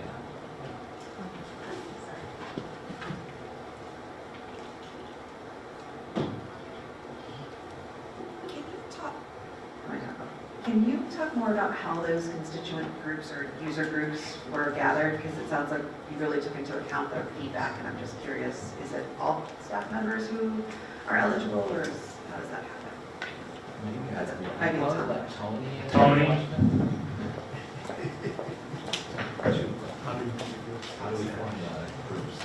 Oh, sure. So, working with Chad set up a time, he brings his crew and lets us know what's on the docket, what feedback he needs. He usually, you know, from our 2017 meetings, that we started collecting a lot of information on this and files and meeting with all the departments. So it goes back to 2017. We had met with department chairs. Department chairs had collected feedback at that time. But since then, today we had a full day of user groups for this next round. So we met with Center Street and Ridge Road on 4 different classrooms? Or 5? Usually kindergarten first, second, third, and fourth. Yes. So, and we'll get to other ones as Chad says, okay, we need to bring these groups in, and we need to do a feedback loop, and we'll bring in like the PE, or we'll talk specifically with music about the stage, but we want to make sure we have a sound guy there. So usually, before the submissions, we have these conversations. So we have 3 submissions, we at least have 3 different individual kind of meetings with user groups. Usually how we like to work it is, in a particular building, we ask one member of the team for the logistics of operations, getting enough subs, etc. One member of the team kind of collect the information from the others and then come to the table. And then knowing that we're going to meet again, and we told them today in March, between now and then, any ideas or thoughts you have, let's continue the conversation. I went to visit a couple classrooms and see what they were talking about to continue the conversation. So there's specific points with the architect, and then there's in-between ones with myself. And actually tomorrow morning, we'll be talking with my central office crew about it, about the layouts, and then also getting the principals and talking about spaces with the principals. So it's not just teachers that use the space on a daily basis, but larger programmatic and curricular concerns that I want to make sure we would have those weigh-ins as well. So usually 3 different sections of user groups prior to each submission. All right? While you're up there, I didn't know that we were asking questions during the presentation, so I had been writing my questions down to ask at the end of the presentation. But in that user group, the user groups that you're talking about, is it teachers specifically, or is it just administration? And are we Teachers specifically. I'll answer one to make sure we get them on time. So teachers specifically. Okay, are in each of the user groups. Do we keep minutes on the user groups that we utilize, and that we can look back and see what they talked about? I mean, we take notes on, and what you see come to fruition is the feedback, and then the administrative teams brought in, and then especially the executive team with Hunt and Welliver about the value engineering and costs of what's being asked. There's some great ideas that go out there that can't come to fruition just because of the allotment of the referendum. So But yeah, it starts with the end user, as Chad will call it, who uses that space every day and talking with them. The architect takes some information down and then it comes to fruition in a draft plan. All the notes are with the architect. Yeah. And then, do we ever have parents or members of the community that are not employed or district employees on that, on any of the user groups? Not in user groups, no. Okay.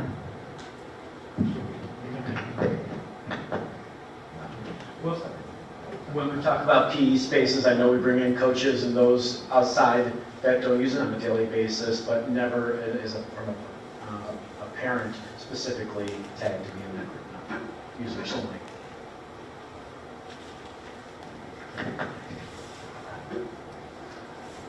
So I'll jump inside the building, and it's really hard to do this at this scale, so I apologize, but I'll do the best that I can. So right now, this is your current main entrance. Where my cursor is your parent drop-off.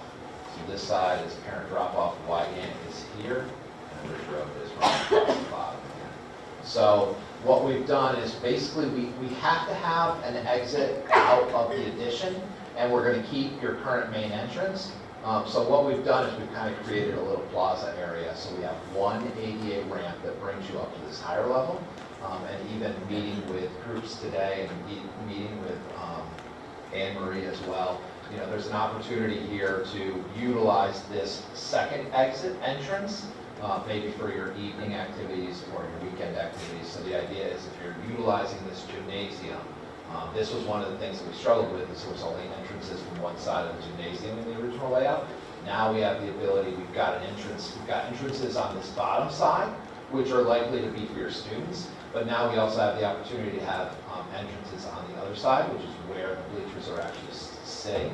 And it also probably would ultimately help with cleaning crews, because the idea is you can keep all of that wintry, salty type of activity in that one main corridor here on the top. There's toilet rooms that can be opened right there for the weekend attendees, and it really keeps that activity nicely contained, whether it's a sport activity or a theatrical activity or a spelling bee or whatever it is.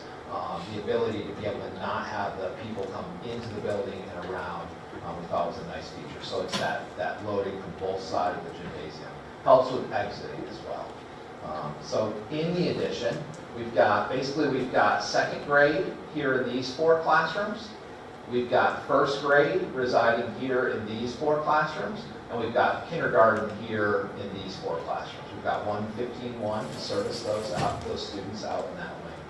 What was really important here was bringing kind of the core services to the center of the building, meaning the music, the art, the library, the shared services, I should say, where the students leave their classroom and come to the center of the building, instead of having these things spread around. You're getting back to that idea of the library or your media center or these programs being the core of your building.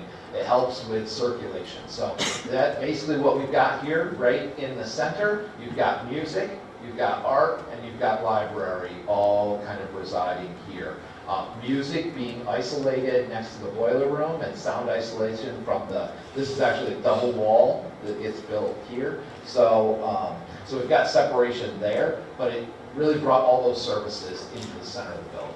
3rd and 4th grade remains exactly as they are out in this wing here.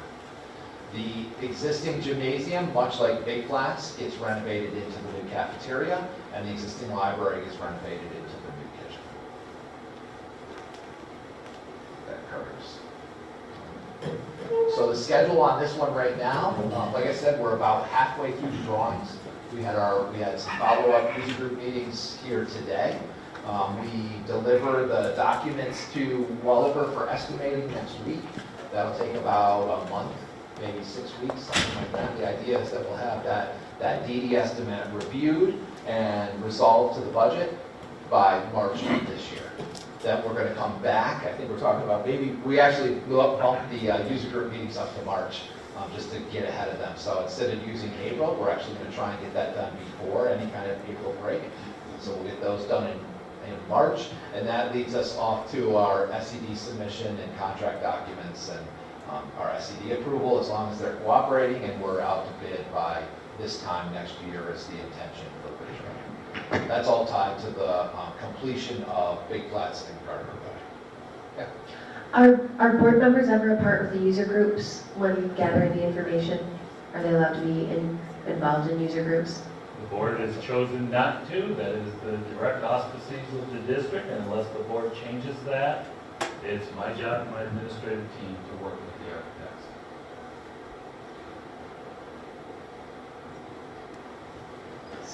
So like when teachers, or when you have the staff and they're meeting with the user groups and you have like a whole bunch of people, right, in the user groups? They're like My a big staff, group. yes. It's not really a big group, actually, most of the time, it's 2 to 3 teachers at that age group. Because we're doing them, it sounds like, we're not doing them all at once, so we'll do first grade, we'll spend a half an hour with the first grade teachers, then we do a half an hour. I mean, we literally started at 8 a.m. It's more of a this morning, targeted, down at 4 focused o'clock this group. afternoon.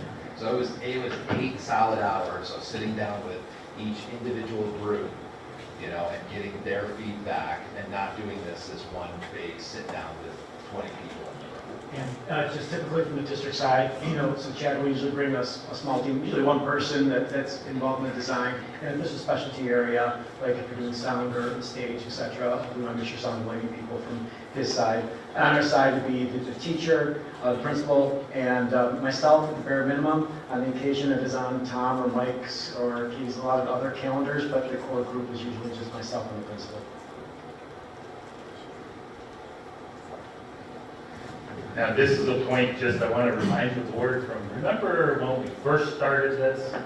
We would come to the presentation, but you've got to always remember money. Remember when we started the high school, for those board members that were here, we started the high school, we came out and the first estimate, schematic design, it was like over by, what, $22 million or something? It was a large amount. That's not atypical for projects. And then what happens is, we go through a VE, a value process, and look, and usually at DD, they've got to correct it each time. And at DD, you're over usually about 5%, and you're looking at value engineering.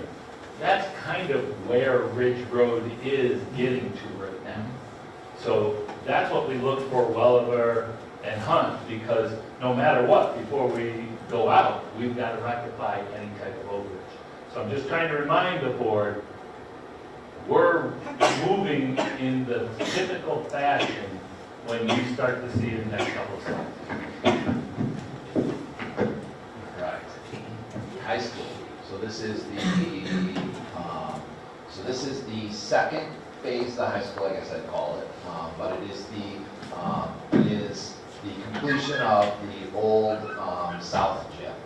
So this really became the south wing is the wing that we stayed away from, even from a standpoint of maintenance roofs. I think I saw a picture just this week of five-gallon buckets, multiple 5-gallon buckets as snow was melting. So there's still, this is one of those roofs. This roof right here is one of those roofs that is not in warranty, and is, Mike is constantly successfully chasing, but constantly chasing those leaks to that building. So this is an opportunity, we've aligned this properly to be able to get that roof out. And that really is where the focus of this project is here at the high school. As far as the site is concerned, we are we are improving the bus drop-off pickup. So the idea there is we're reopening this entrance point that is on the center of Center Street. So it's between the two current openings. There's a drive there that used to be open.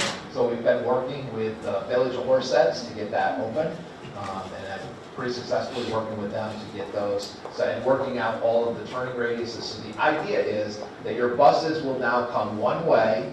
They'll be separated from this second half, so it's just off the page, so I apologize. They'll still come in just like they do now next to the cafeteria, so they'll still come in next to the cafeteria. But the idea is that we can get all of those buses stacked. We're going to widen the sidewalk here, because we've had issues with, there's issues here. Been there, the students are all over the grass, the sidewalk just isn't wide enough to capture all the students. So we're widening this sidewalk here where all the buses will be, and the idea is that all of those buses will be able to turn and go out here, and will no longer be fighting with the parent traffic that's happening between Center Street and the high school. right? So the idea is that this entrance now, that is truly only gonna be vehicle traffic, and it's only parent pickup or drop-off, depending on. So there's no more buses trying to interact with, where you gotta wait so that they can make the turn, and it's just, we're trying, this is the next step to clean up this vehicle traffic. I think what we did originally with creating this parent drop-off has improved by, but I kind of compare this to the middle school. This was the first step, and now we gotta take the second step to clean up this intersection that still needs help. We're putting more striping in there, we're gonna try and clarify, right now you pull in there, it's just kind of like everybody does what they feel comfortable doing, whether it's, do a U-turn or park there, park here and wait for your kid to walk out of the high school. We want to create a safer environment here, and we saw the first opportunity was separate the buses from this location. So that's a big part of the improvements on the site side. Just a clarifying question, it makes complete sense to me as to that lane that you mentioned, the new, does that, that's district property, right? It's not, okay, so we just have to get approval from the town to like turn it into a vehicular. The only thing we need is the curb cut. So we've got to work with them, because right now there's no curb cut there. So we've got to work with them, there's probably some traffic study we'll have to do to continue to work with them. But so far, the discussions with the village have been very positive. And we don't have to, the adjacent homeowners, there's nothing we have to do like property easement wise or anything like There used to be a that? drive there, yeah, you never lost that property, you still have the property, there's no special permits or anything. Okay. It's just this curb cut and providing mostly some kind of traffic study to the village to show that it will work. Okay, thank you. The one point there I do want to make though is that point there is not like curved. This will now be a raised crosswalk. So think of all these other raised crosswalks we've done everywhere. So the idea here is too that walkers can cross here and safely get to Center Street. So now students that are leaving the building and are walking, they don't have to find a way to Center Street. They can come here, they can walk across a true crosswalk to a sidewalk that then connects them to Center Street, and it can get them out into the village, right? So, yeah, go ahead. So just so I can understand where I guess, so the lower building is Center Street. It's just barely on the page, right there. That's Center Street. That's Center Street down This is the there. current drive that everybody comes in for pickup and drop off. Oh, for like the back side of the building. Okay, so this black box, the lower big black box is the South wing. south wing right now. Okay, so isn't that where the buses park now currently? Is Buses kind of. in that area where But the they- south wing is? Yeah, but they're kind of spread. If I've seen them, I've seen buses stacked like all the way down in front of the administration entrance. Yeah, And that's we're what I trying to mean. get them away from that. Okay. We're trying to push them all up towards the cafeteria. So this, Turning,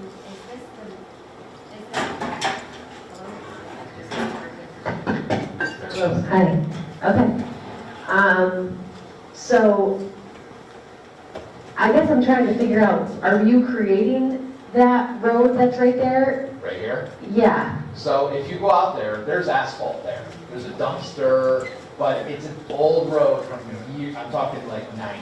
80s. isn't that like the sidewalk where everybody used to go? Is it just a sidewalk right now? It's kind of a wide, it's a very wide sidewalk, Yeah, but it's asphalt, it's not concrete, so, but, yes. that's where everybody stands for the fire drills typically. Well, maybe when I was in school, that's where we used to stand for the fire drills. Because it's in between. It's like a walking zone now, though, basically. Yeah. There's like grass that's kind of wide. So you guys are gonna take that and make it a 2-lane road, or at least a one-way entrance for buses? It'll be exit. It'll be the exit. It'll just be, The entrance will be by the cafeteria, and okay. then the exit will be here, so it'll just be a one-way loop out. Okay, so you're gonna enter and It will then be out a that Center way. Street, one way in and one way out. Yep. It's so that we try to dissipate the traffic on Center Street from that one point, because it's much easier for buses to come in on Grand Central, out on Lake, and come right straight down and in. but when they get out, they don't have to fight traffic at this point because they can come out and turn right or left because there's less traffic that they would have to battle at that point. Okay, so then you would have to change, because currently, I think that the buses are the other way. They do. So you would have to rechange the lines, and they would be, So that parking lot is shut, it is bad. In fact, when it rains hard, water comes up out of the storm chamber. So we're actually it's more important that we're ripping all that out, because all the storm chambers have failed underneath there, and you're actually having a lot of water issues. So, And then so we're restriping that whole thing. Additionally, the buses will be driver's side door to the walkway, which is highly recommended versus Yeah. walking in. That's the other thing, is this flow is the correct flow. This is the What you safe want side. is you want the bus to come in, pull in, and when the door opens to let the kids out, they're right to the side. The way we have it right now, when kids get out of the bus, they're walking in front of the bus to get to the sidewalk. So we're actually backwards the way it is right now. So this will create that proper rotation. okay. Thank you. Of course. So inside the building, we basically I've shown the whole building here, so we can't get into the details, so again, I apologize. So this gives you a picture of the whole building. So essentially what we're doing is we're taking that south wing and we are leveling it, short of a couple things. We're keeping the boiler room. That gets really deep into structural reasons, but ultimately financially it makes more sense to maintain that structure and kind of build around it and work with it than to take it down. So we're saving some of that, and we're certainly saving some of the structure as we connect here. But for the most part, this is a new structure that's being built in that existing location. And as we say, this is the Horsehead Central School District Gymnasium. Right, Ken? Absolutely. Did I do okay? You did great. We had to battle saying the other district's gym. If you notice, this gym is entirely different, but the biggest thing that Hunt was able to do is they centered the main competition gym with bleachers all the way around for graduation, and they're fixed bleachers, so we don't have to move things constantly, tear up the floor, which we're trying to minimize some of the work, but Mike still has people that have to pull around, so there's a lot of seating. Yeah, so very high level view. Essentially, we've created a gym here station-wise, where we've got one folding partition. So the gym is essentially that. These really dense lines that are around it are the bleachers as if they were fully extended. So if you can imagine to the back side of that dense line, that is the line of the gym. So we've got one folding partition that splits this gym in half. When this gym splits in half, there are, just for a point of reference, it's not my favorite sport by any means, maybe it is, but just for point of reference, when you close that partition, 2 full-size basketball courts that play across the gym. So you've got to close these bleachers, obviously, to some extent, but you actually can maintain some of them. We were able to close that gym and maintain, arguably you could have 2 varsity practices, whether it's volleyball or it's basketball, whatever winter sport it is. The idea is closed gym, you can have concurrent varsity, or you can put JV and varsity on one side, each side. So it's a nice big gym to give you lots of flexibility for practices and maybe not be inside these buildings until 10 o'clock at night sometimes. Right? So we've got nice new locker rooms. We've got a lot of toilet rooms. There's a lot of, when you build a facility this size, the code requires a lot of bathroom facilities. So what we did is we split them in 2, so we don't have this big dense population. Also helps with managing it. Maybe there's activities that go on inside this where at night you don't have to have both bathrooms open. So both bathrooms don't have to get closed or cleaned at the end of the night. So there's some management here where by breaking those 2 facilities into 2 separate locations, it helps with when you do have a large event and you have them both open, everyone's not traveling to one, but it also gives you the flexibility on those smaller events to not have to open all of the bathrooms. New concession stand, lots of storage. This first floor, the last thing I'll point out is the fitness center. And so we have separated the fitness center and the weight room. And I learned a little bit about that. It sounds almost exactly like it sounds. Fitness will be where your cardio activity would happen. So you'll find treadmills, rowing machines, ellipticals, bikes, Charles could probably help me with more equipment, but so that's your cardio activity. We felt like that was really important to keep connected to the gym. Had a lot of PE, actual, physical education during school, where you have a class that might have multiple activities. So we put it here in the corner of the gym with a big overhead door, so that fitness center, actually you could open that right up and you can see right from the gym into that fitness center. So if you have activities going on in the gym, you could have one gym teacher that arguably could be monitoring both of those spaces at the same time. So moving to the second floor, full running track as we've discussed before. So we've got a running track around the perimeter of the top of the second floor. And this has much more softened corners than you've seen in other upper level tracks, so that the runners can actually make the run around the corner. So that was specific, that Hunt had to design, and that might have some overhang in the gym. So on the yeah, go ahead. Is this going to be a big enough track that they could have indoor events there, indoor track events? Is it big enough? No. No, okay, it's just a small one. We would have loved to have that, but that would have increased the footing side, and state ed would not give us an aid on that, and it would have been a much harder bear on our tax base. Plus, I think you have to have a certain number of lanes, minimum lanes. Yeah. Here, we've only got 4 lanes, so I think you'd have to get to like 6 lanes at least. And then you're still running multiple sets, because you're supposed to have 8 lanes. I'm not real familiar with the track, but we do have the ability to do a lot of practicing in here, right? I think the straightaway gives like a 50 meter or something like that, so there is a lot of ability to do practicing in here rather than running halls. So, and we did talk about the surface, and better than running on Lake Terrazzo, and so. So second floor also contains the weight room. The weight room resides here in the upper right-hand corner. Not a lot to talk about there, I suppose, lots of weights. The one thing I would talk about there. The one thing I would talk about in there that I thought was a really cool feature, again, that idea of being able to train and be able to do PE through the year. We are exploring the idea of being able to have an area in there that's turfed. So the idea is that for either whether it's soccer or it's football, with sleds inside there, you'd be able to do some indoor training inside that weight room with this turfed area as well. Adjacent to that is what we're calling the auxiliary gym. That auxiliary gym is just what it is. It's tall. I think that is 14 feet clear inside that space, so it's beyond even, I think you could almost do cheerleading practice in there. It's probably a little short, but it is designed around 2 full-size wrestling mats fit inside that room with, and this is the important key for anyone that's involved in that wrestling room that resides at the high school gym right now, where the mats are like cut out so the door just can swing inside the space, right? We've created a space. So you've got 2 full-size mats, and we've created basically down the center of this room about an 8-foot wide space that is bare.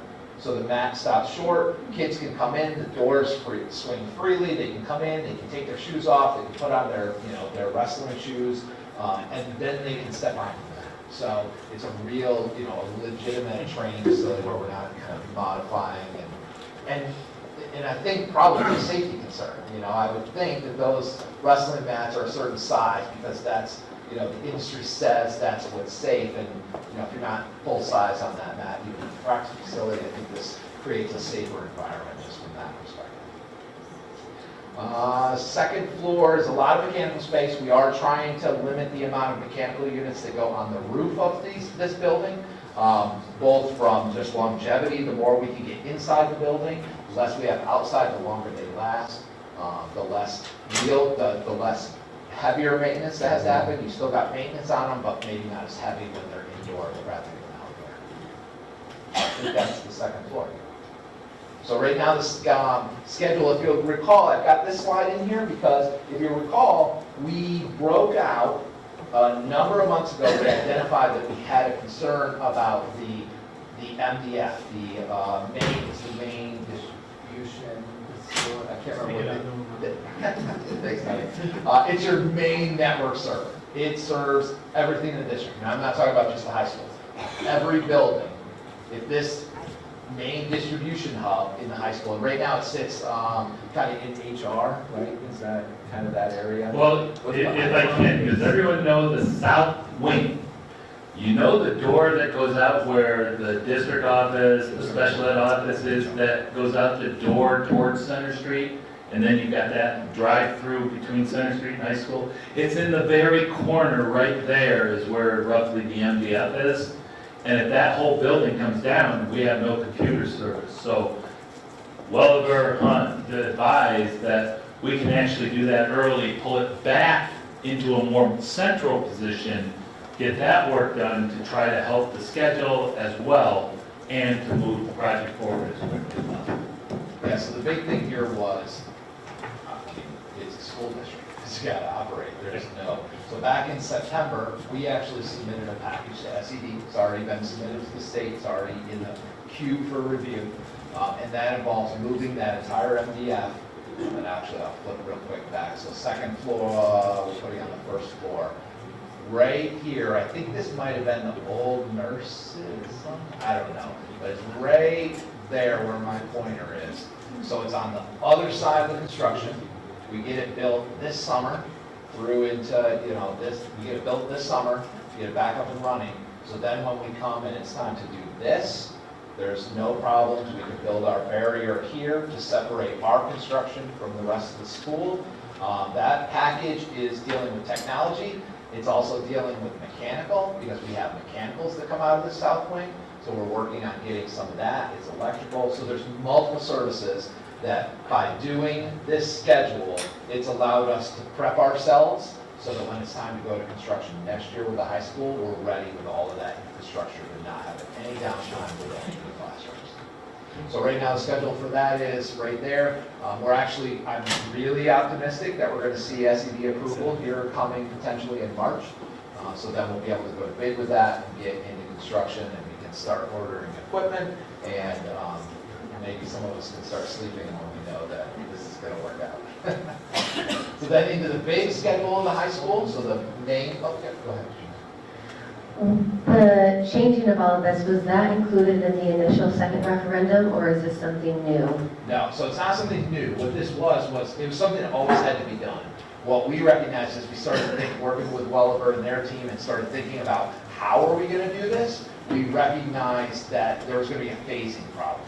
So there's two ways we could solve it. We could leave it all as one package, and we could put it out to bid. But knowing if we leave it all as one package, we're arguably going to lose a summer, because we're going to have to do that work first anyways. Even if it's kept all in the one big package, we still have to do that work first. It's still work that has to be done. What we did is we said, okay, we know we need to do that work first. Let's just pull it out of that bigger package. Let's do it a year earlier. Let's get that work done so that when it's time to start the big project, we're just moving right into the big project. So it's no added work. It was purely, it's added work for us, but it's no added work to the project. It's basically taking that one big project and phasing it through the bid process rather than bidding it all as one package and letting the contractor phase it, which would have cost us time. So this was all about saving time. Okay, so this, do we know how much it's going to cost, or we won't know until you put it out to bid? No, we won't know the real cost until we put it out to bid, obviously, because with public bid and multiple bidders. But no, we've estimated this. Again, this is work that was always estimated as part of the big package, and then it was just broken out of that so that we could get that work started sooner. Not new work, not new money, just work that was already here that we just wanted to get it done faster. So Hunt offered to break this out as a separate package of documents, a separate set of drawings, same work that would have been in these documents, just put them on a different set of documents and expedite that process faster. So we just offered that as an option to the district to be able to speed that up so that we wouldn't lose a year and time is money. So we wait a year, prices go up. So this project is authorized with the December 2021 second referendum, that's what you utilized. And then when you talk about the packet of information, are you talking about the final submission forms workbook? Is that what you guys submit to the state? The A final lot. package and workbook is multiple parts. There's paperwork, there's specifications and drawings, it all goes to the state together. Okay, thank you. So that was the network side. Are we losing battery? It won't flip. I can do it from memory. Okay, let's move it. It's like low battery.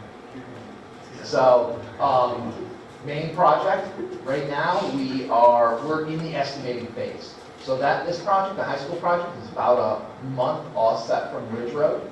So we actually wrapped up the DD documents back right before Christmas. So we delivered those documents to Welliver right before Christmas, and we're actually expecting the estimating to come back from them here at the end of the month. And we're going to work on reconciliation. And the idea is that we move out of DD and into our next phase of the project in March. So again, we'll be coming back with more user group meetings. I think this final round, we often find this final round of user group meeting is a validation, right? Because we've already had 2 to 3 meetings with each of these people through the process. So this final one is really a validation of these are the things we were looking for, and yes, this is all going to work. Or, if there's places where we found that we've had to adjust things, it's our opportunity to discuss that with the users. And then we're going to be off to construction, and the idea is to be able to go to bid by the end of this year. So that's all contingent on SED. Okay, so the next slide here is the financial update of where the estimates and the budgets are currently. So you can see there's some things in red that we've been showing for quite a while. And ultimately, the bottom line there of the red bottom line of 3.4, which is about 2.5% to 3% of the overall project, has to get to zero. It can't go over, that's got to get to zero, it's got to be reconciled. And you see that second column of project status. The projects that are under bid, we have contingency within them. We've experienced throughout just about every project that there's leftover monies that will be able to be allocated to the future phases. And then also the high school and Ridge Road projects that are at their schematic design phase are now going to be estimated to the next level. We call it design development, or DD, you've heard tonight. That'll refine that estimate and that budget further, and our goal is at the end of that phase that we get that balance to zero, okay, rather than be at the 3 to 5% more. Or if the other alternative is there might be some alternates identified, and we'll start identifying that so that we can get to zero for sure. It has to happen. So that's part of the process, and it's part of the normal process going forward. So the next step. The next step is, you've heard us talk earlier in the presentation about the building condition survey. You're up for that again, and I just want to refresh what that means. Is the state requires every school district in the state to do it every 5 years. The little nuance that has happened, in 2020, they changed that to be a staggering 5 years. Okay, so you were typically due in 2020. Yours was postponed until 2023 to be filed in by March 1st of 24. Okay, so it's a change they made, but it is a requirement by the state education department. Process has to be completed by a licensed professional team or a licensed professional. We offer a whole team to come in and do that activity. It's to identify current and long-term facility needs. So, and then it gets reported back to the state so they can plan for the future also. And it's a tool that ultimately gets used in planning your next capital projects. So it's kind of a natural place to kick off the planning. Okay, so that activity is occurring right now. And is there any questions about that? I know that the contract has made your agenda tonight for that activity. Anybody have any questions while we're talking about it? Yeah. Does the process take into account obviously we have the condition of our buildings as they are, we have all these plans that are in, motion. does it take into account sort of the existing renovation and addition and all that as part of what it looks like? How does it reconcile it? It's a great question, and we've wrestled with that over the years, and we've gotten interpretations from Hcsd about that.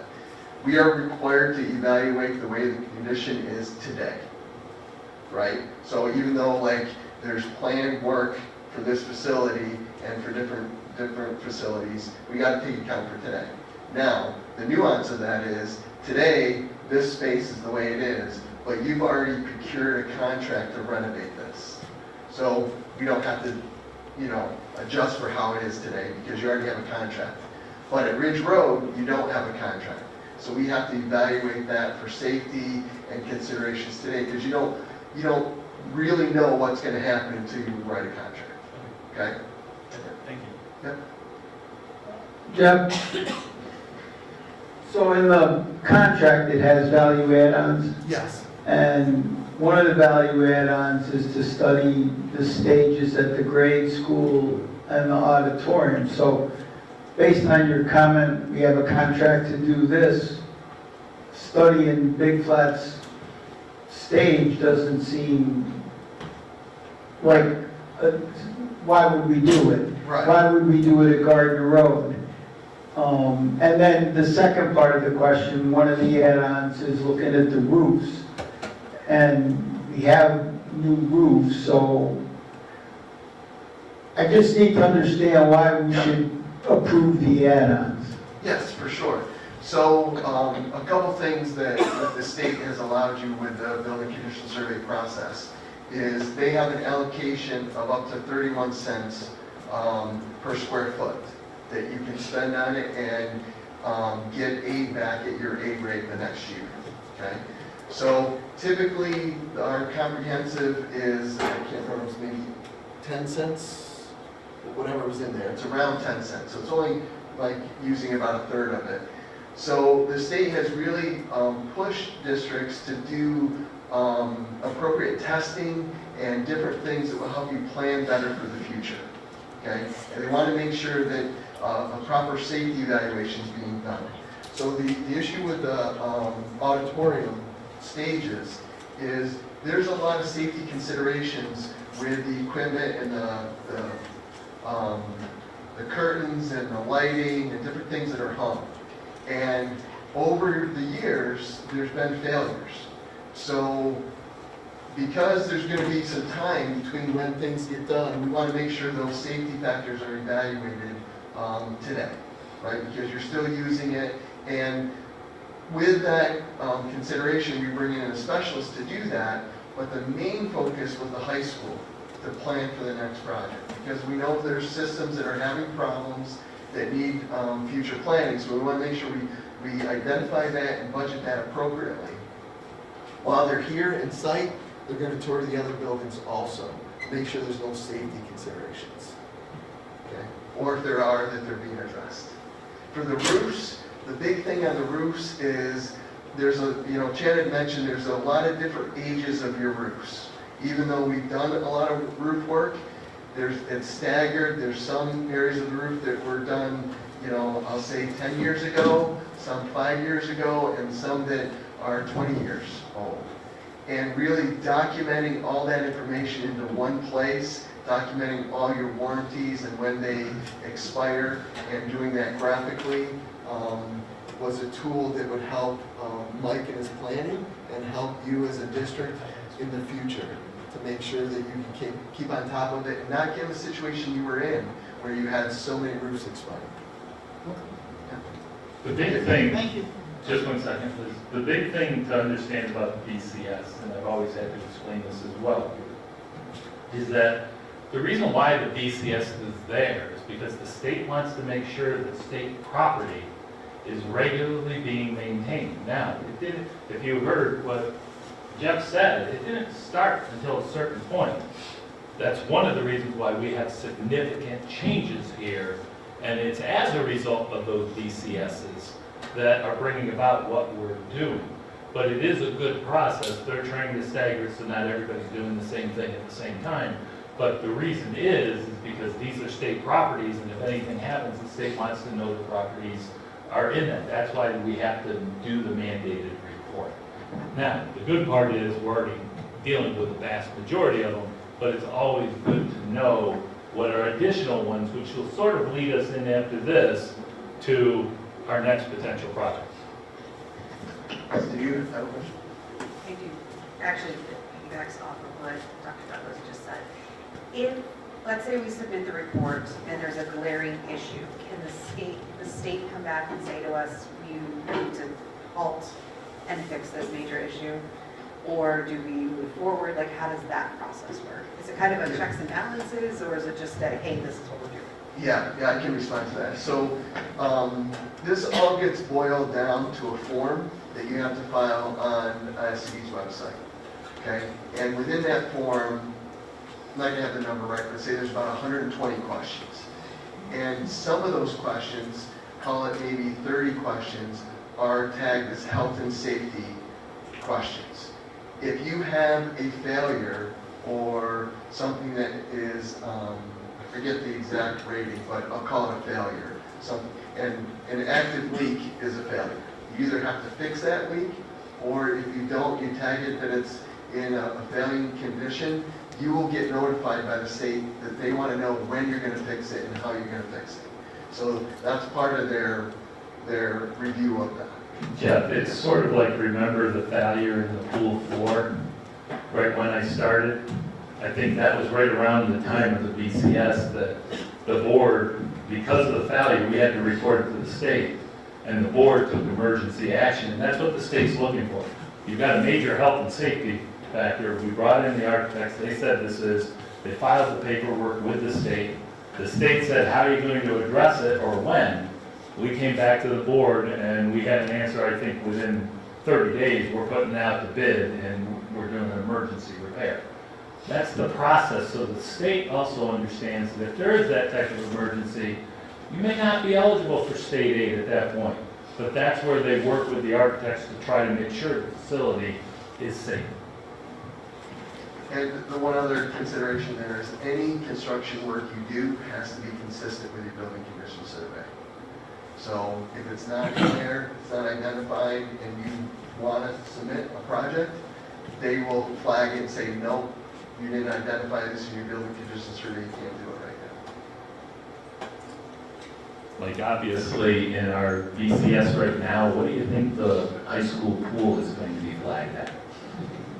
That's, even though it looks great, it is at the end of its useful life, and the state's going to expect it to be addressed. Either fill it in or fix it. Anything else about the BCS before I move on? Okay. I'll ask it now. I saved it for the portion of the, I had a lot of questions about the contract, but we are supposed to review this annually, the 5-year plan, right? We do like a board review once a year just to go over what the conditions were and maybe things that have been fixed. Do we do that currently, or when was our last annual review, or is that coming up? Well, that's a good question. It happens a lot of different ways. You know, we kind of present at this level, this high level. The detail level gets done with your administration team, where we review the status of everything, and the BCS itself, you know, there's probably going to be 1,500 items, you know, broken down, and that'll be reviewed with your administrative team, each item. And then ultimately prioritize, and then that prioritization will be brought to you as a proposed next project. And in this situation for the district's in a much better situation because since 2016, from the original BCS, each year the architects have been giving a regular update on where we stand with the construction projects that were formulated off the BCS all the way up until even now. The new BCS will start that process and it will continue in our construction. Once we stop construction, then you really have to do that each year with some type of report. But you're getting 2 or 3 reports a year already from the architect and construction manager. So is our authorization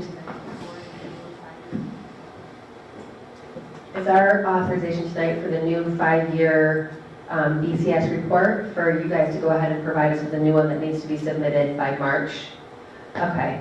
And where am I able to find or locate the previous one from 2015? I'm not sure.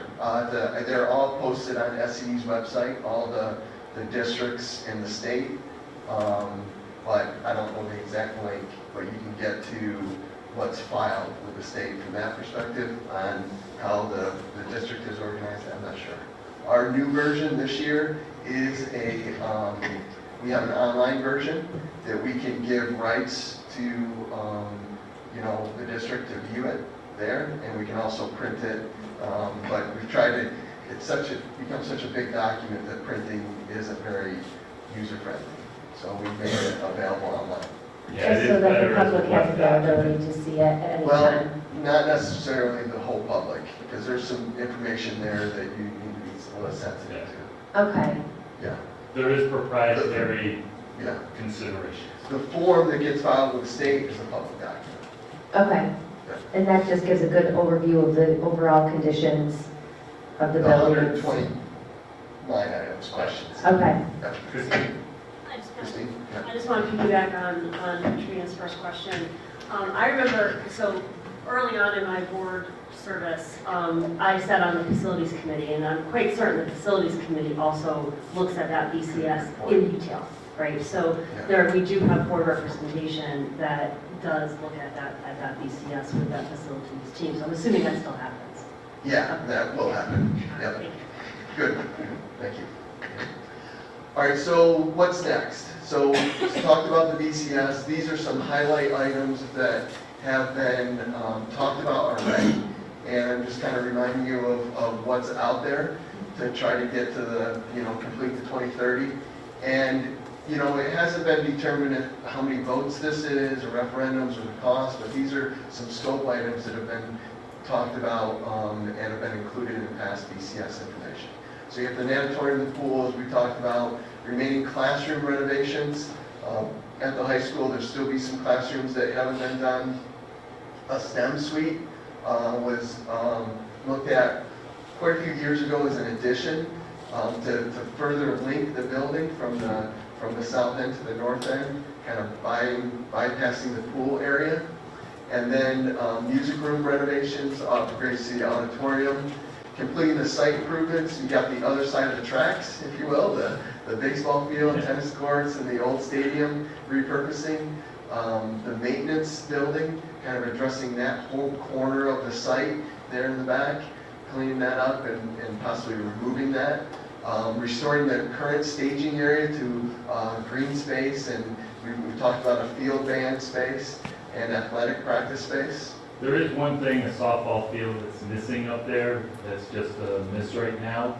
And the reason being is the board's goal was to bring all varsity and JV back to the high school, all modified at the middle school.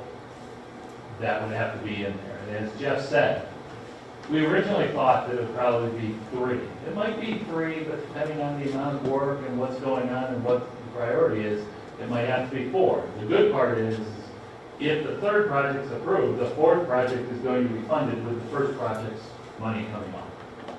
So you have to keep that in mind. That's the cycle of aid and rediscussion.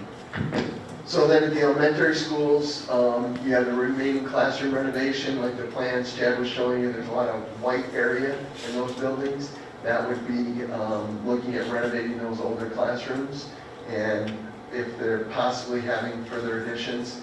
We did look at what an addition would look like at each of the buildings.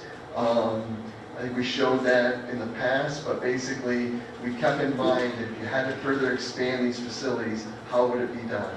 And the current projects that are going on took into account for that. Completing the climate control and also doing more site improvements with the playgrounds and parking lot improvements and any of the tennis courts that are existing at the elementaries and things like that. And the most important part about this is on the elementaries. You only get so much aid from the state at a certain time. So we're able to do some. The third project is to try to finish resizing all the classrooms. If by chance the third project is not authorized, you're going to have kids that will have new classrooms and kids that don't. That will end up being a board and ultimately community decision. But as you can see, climate controls up there, improvements. The board's goal, always through Hcsd 20, is to renovate the entire district. And I think we're on track to do that. The question tonight is going to be, do you wish us to start? Then the other buildings, you have the intermediate middle school, HVAC improvements and climate control, other classroom renovations and right sizing, and completing some site improvements there. So the bus garage, we got this, looming issue of electric busing that's hanging out there. So we want to keep an eye on that and make sure we're planning appropriately for whatever comes down the line, which includes likely improved infrastructure to support that initiative. And also other facility improvements. The roof there, that metal roof is getting at the end of its age and needs to be addressed in one fashion or another. And then some mechanical equipment. So, and then maintenance, administrative maintenance and community use facilities. So this is what was, failed to kind of talk about this early in the slide, it was up there, is what Center Street would be turned into. And that would need some activity to make an appropriate use for that, with a loading dock and access road, and then some door work that would need to be done. And in regards to this slide, just be careful on the bus garage with electric busing. We don't know where that's going to lead. We're waiting for the state. I think they have some new information with what happened with the recent storm in Buffalo and whether or not some chargers and cars will work, which as a school district, we're really worried about. So that would probably take more of a hiatus until we get more information. But depending, we do have some improvements that we need as that infrastructure is starting to age. As well as the administrative maintenance, the big thing is that's going to save the district anywhere from $10 to $15 million of tax-based money, because for the most part, the building will be still funded under state aid. This work right here would be non-funded, but we tried to minimize it so that it's not a major impact.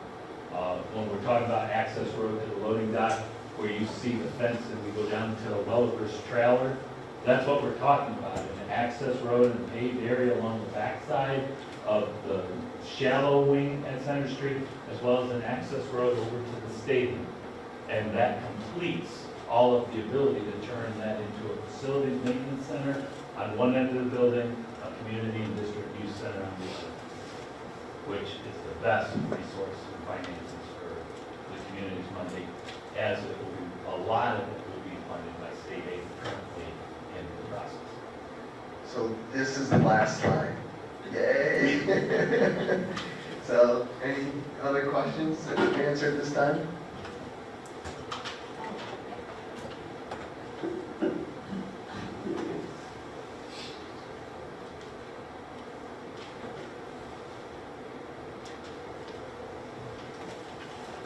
Okay, well, thank you very much.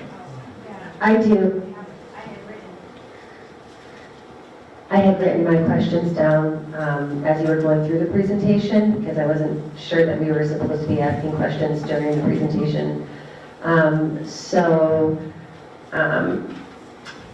The elementary school consolidation, when you were going through the presentation, going over the history, that was not a part of the initial phase 1 referendum. There, as far as like the 5-year planning, your BECS, and then bringing it for the decision to the public, the talks about consolidating elementary schools, did that happen as early as January 2017, or did that only happen later on, starting in, I think it was May, or the second phase? It started discussion in 2012, really. It was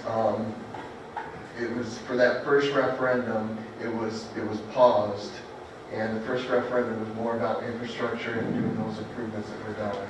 It was brought back for the second referendum and brought back for the conversations and ultimately included in that second referendum.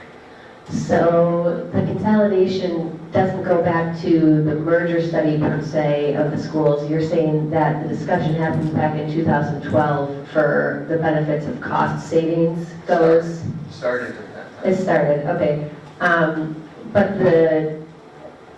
would the BSC document have the information for the cost savings and the reasonings behind why going to that is so effective? So the BCS document identified all the work needed at each building. Okay, the studies showed actual operation savings. So there was other studies that were done outside the building condition survey that had some of that work done. Okay, so the BSC from 2015 did have the renovations, because I do know that we did do some renovations to Center Street in the first phase of the projects, right? Right. And some of that was pretty sizable. And that was to maintain the infrastructure. Okay. And then, so, I noticed that the meeting that you had talked about was the 2018, and I was just going to ask, I had gone onto Board Docs to try to see if I could see the minutes of the board retreat from January 18, 2017, and it's not on Board Docs, so I was wondering if there's a way for me to be able to access the minutes to that meeting. Unfortunately, those meetings were by the board and with the proprietary nature of the architect. Okay, so we don't have minutes from that retreat then? Our board didn't keep those? That was a choice for the board at that time. Okay, and then, so if I wanted to access board minutes prior to 2017, because it kind of has a cutoff on Board Docs, am I able to access meeting minutes prior to that? If we have them. If you have them, okay, so we Just might. contact her. Okay, we might have them, okay. So I noticed that we did not put a fire lane, or maybe it is there for the Gardner Road project, because you're adding the addition onto the back, and I know you guys had said that for Ridge Road, you had added an additional fire lane. Do we not need an additional fire lane? It is there? Do we have a loop around, all the way around? Not all the way, but, shoot. Is there a pointer in this? It is, it's just very light. So the fire lane comes on this side, up to here and up to here, and it's gated down in here so that it's not, Basketball court's part of it too. yeah, it goes all the way up to there. Yeah, but it's part of the play area also. We're usually doing dual duty on that, but this will be the fire lane.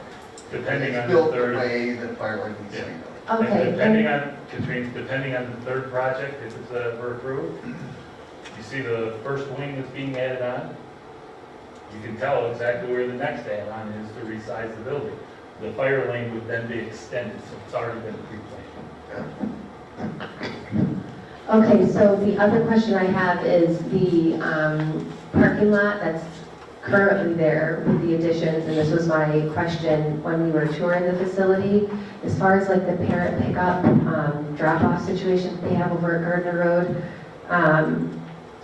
I noticed, especially as we were leaving the board tour that day, that it was, for the pickups, there were a lot of parents who had been pulled in and parked at a parking spot, and I could see, or I felt worried that somebody might reverse and hit another student as they were going off, and it seemed like there was a lot of congestion already in that area without having the additional classrooms onto it.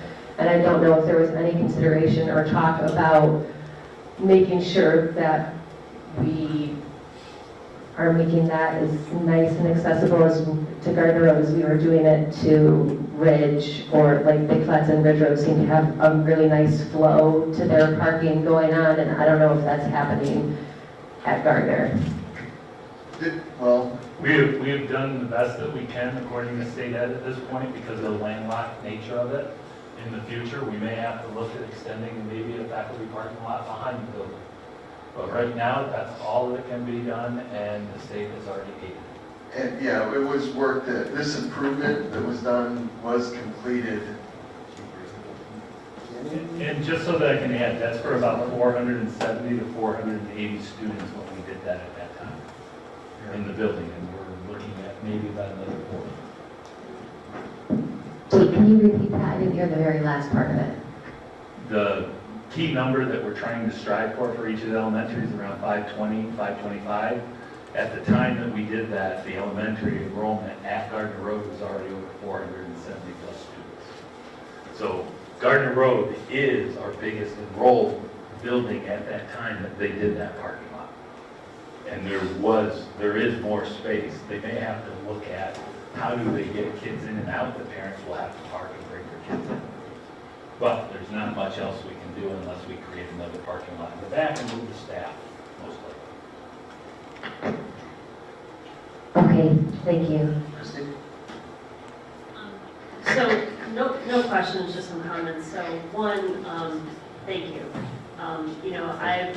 This is really exciting just because I've been on the board since 2015 when really all of this really got rolling, right? And I remember thinking at that time and looking at the plans and thinking, oh my gosh, like, is this ever going to come to fruition? And it was so daunting. And to see where we are today and, be able to be in schools and be on the properties and see the facilities and see the excitement and even the excitement. I mean, my son is so mad that he's not going to be a student here when that new wrestling room comes out. I hear about it every single day. But it is so exciting, and I'm so excited for the kids that are coming up that are going to see the full project. Yeah. Right, and have all that finished. And I think, your team and Welliver's team have just done a phenomenal job, and I just want to thank you because this has been a huge thing, right? Yeah. And I know you're so invested in this as well, and just thank you. And I'm also Thank you. really upset that we didn't do the intermediate middle school thing when my kids were there, because I remember for what, like 8 years I was sitting in all that traffic, right? And so, and again, and I've been there several times since now, and it is, that's, I think, probably one of the highlights for me is seeing that new traffic flow. So I just want to say thank you to everybody in the district, because everybody at some point over the past several years has been displaced or inconvenienced or, frustrated at times. But I think at the end of the day, everybody coming together, this is really spectacular. Even the students, because I believe when we were doing the high school stuff, students at the high school were involved in some of those user groups, correct? Yeah. We had a whole Right. user group meeting that was just, Right. I think, student council and then a little bit Yeah. group. Yeah. Which is pretty cool, right? That they all had a say. And many of those students that were involved in those user groups were going to be graduating. And so they weren't even going to be here to even see the fruits of their labor, right? Yeah. So just, thank you. This is Thank you. spectacular. Appreciate that. All right, well, thanks, everybody. Sorry. No, they're gonna talk now. Mine's already done. Oh, all right, okay. I couldn't have said it better. Bravo to all of you, the amount of work that you have put into this. But I had put a couple of things down because my background is teaching, 34 years plus. And whoever was on the committee group, whatever, that decided on the configuration, I would just hug them all because I think we had the best configuration going for elementary, high school, and so forth. And I've talked to a lot of friends who are in education, and they're like, yeah, that makes a lot of sense. So that was really great. And then we've all talked about the social and emotional needs of children. And I don't want to in any way take away from the teachers, the staff, the social workers, everybody. But there were a couple cafeteria bathrooms. Oh my goodness, yes. And, the serving lines, I mean, people don't think, but when you go to pick up your class and they're upset because they had to go back to the classroom to use the bathroom, somebody had to go with them. Or, they really didn't have time for their lunch because social, emotional, absolutely. Yeah. So those little things, make a big difference. They do. And having the teachers on the user, There you go. thank you. A good friend of ours was the I guess it's chief operating officer or whatever, when they were building the Corning Hospital. And so, same thing, they brought in the nurses, they brought in the x-ray people, they brought in people who are going to be using that. So it only, it's, to me, it's common sense to plan, and like you were just saying, having the students, because for me to be on a committee for a hospital would make absolutely no sense. Right. So, thank you. Oh, you're welcome. And you hit a good point that we often overlook, but a big initiative too was having proper spaces for support services, right? Like a lot of times some of that stuff gets thrown into a closet or somebody's working in an inappropriate space. So part of this reorganization and upgrades is making sure that the support services have appropriate space. Well, my son played football here, and he is in New Jersey now. And the first time he came to visit home, when the stadium was done, we were going up over the rise, you know. I thought he was going to drive the car right off the way. I will not express what word he said, but it was, why did I get to play in that stadium? Yeah. So, yeah, thank you. But good vision from everybody, for sure. I also just had a question comparing, it looks like from the last presentation, the balance that we're in, that we're trying to get down to zero has increased. And it looks like it's about $472,000, $473,000 is the increase that we see right now. And that also is including the ESSER funding, which when this referendum originally passed, we weren't using the COVID funds, but this $1 million, $780,000 of it is the COVID funds. And then, so if we weren't using that, then the budget would be over an additional $1 million. So my question is, are we going to have to cut projects out of the original referendum, or how are we going to get down to a zero baseline from having a $3 million when it seems like from June until now we've only increased? Right, so part of that increase is additional information. Prior to that point, there wasn't an estimate completed yet for some of the projects. So everything's getting more defined as we progress the designs and progress to more detailed estimate. So we have to, you can't spend more than you have, bottom line, as a school district, or more than you have approved. So we will have to get there, and it's our job to get you there.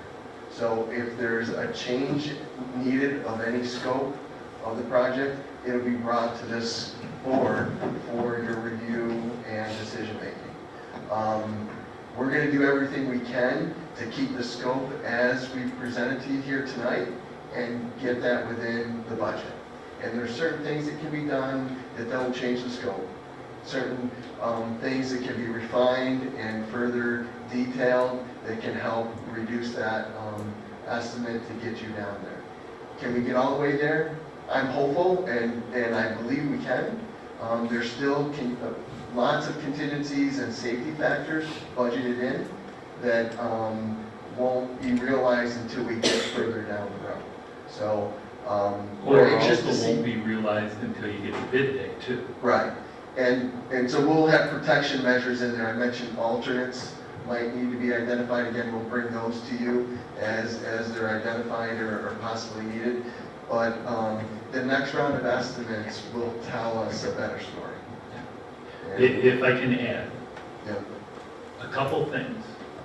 It's the district's administrative job to work with them to try to maintain the scope. When we've had to cut scope, which we cut the middle school and intermediate school, like we have in the past, we brought it to the board makes the decision. They don't get into the nitty gritty, but they tell us what to do. Right now, we think we have a problem, but we think it's a manageable problem. They're working on it. If we reduce scope, we'll come back and tell you, I'm sorry, you're not going to be able to do this. Either you say yes, or you say no, and we go back and cut something else. But one way or another, the project's not going to be overspent. There's no misappropriation of funds, and we have absolutely, now 10 projects that we have brought in. And that's something that's important because we have to be accountable not only to the board, but we have to be accountable to the state and the federal agencies for those funds that have been approved by the board, and they are regularly audited. And I'm hearing we're getting questioned out in the public right now, even tonight from a news reporter, that supposedly there's misappropriation of funds. To the best of your knowledge, not from Welliver, not from Hunt, my financial officers that are here will check our financial aid as well as the state. I don't know where that's coming from, but I want to make it very clear to the community. Anybody that's saying that, come forward, talk to us. We'll open our books, we'll show you, but our audits are impeccable. So I want to thank all of you for always keeping that online.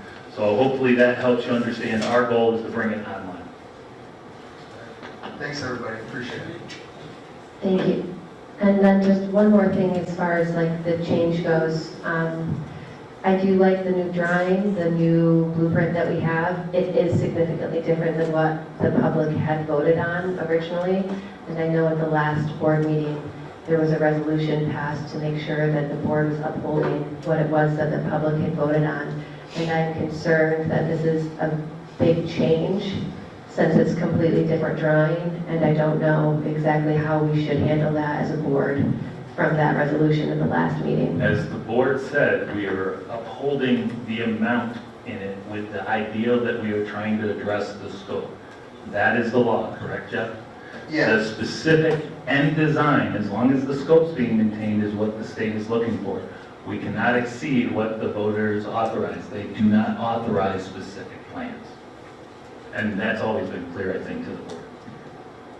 And just to add context, I think every time we went out with a vote and we had conceptual drawings, we made it very clear that these were conceptual drawings that may vary, but you know, the amount is what's specifically voted on. And you know, I think we've obviously left it up to the professionals to do the design. If something had to move one way, you know, or another because that's the right site plan, that's happened with other things. And I think that there's still fidelity to what was voted on. So I wouldn't have any concern just from the layout distinction that that's a, you know, a change that's concerning. That's my point of view. Aaron, did you have a comment?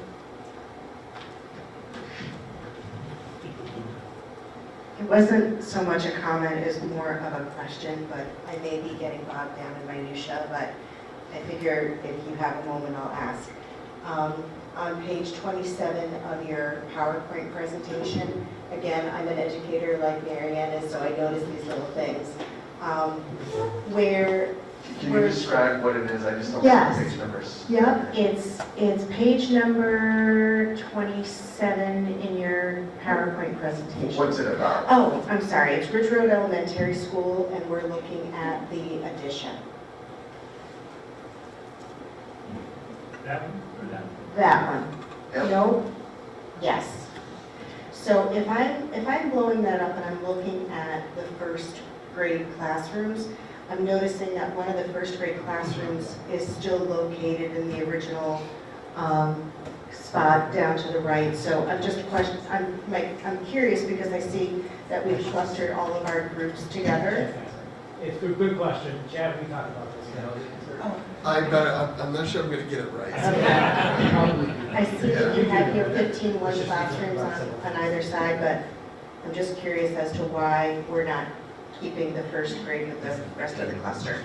So this has a lot to do with plans that we have to provide to New York State and how it ties to aid and how money flows to the district. So this really comes down to programming and the end use of these buildings often changes through the course of years. And the way we label these classrooms today are more related to how we're communicating with New York State and not necessarily where those rooms are in the building. We know, meeting with those groups today, first grade is in that wing. All 4 first grade classrooms are in that wing. And this goes to, I didn't really talk about this, but you know, when we made the decision, we talked about grade alignments, and I assume you were talking about grade alignments as they relate to the building. But one of the other things we did that I thought was really important early on is there was 2 things that we saw at a pre-K through 4 level that distinguished classrooms, and that was cubbies versus lockers, and bathroom in or no bathroom in. So very early on, through user groups, talking to all teachers through K through 4, talking to administration in every building, there was a very large group consensus that breaking point, or that separation point for you as a district was going to be between first grade and second grade. So pre-K, K, and 1, cubbies in the classroom, handicap accessible toilet room in every one of those classrooms. 2, 3, and 4, lockers are in the corridors directly adjacent to their classroom, and no toilet rooms inside, rather, gang toilet rooms, kind of like what you see in the Ridge Road plan.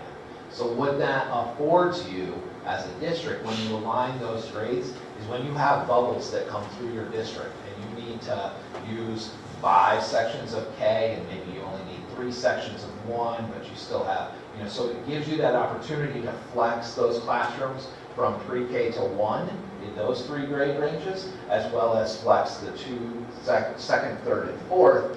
As that bubble moves through, it gives you flexibility as a school district to use those spaces as needed. But, so that. And so those 215-1s are designed To be able to move. So the 215-1s are designed exactly the same way. So the 115-1 is intended to be, I think they're both with bathrooms in them, actually.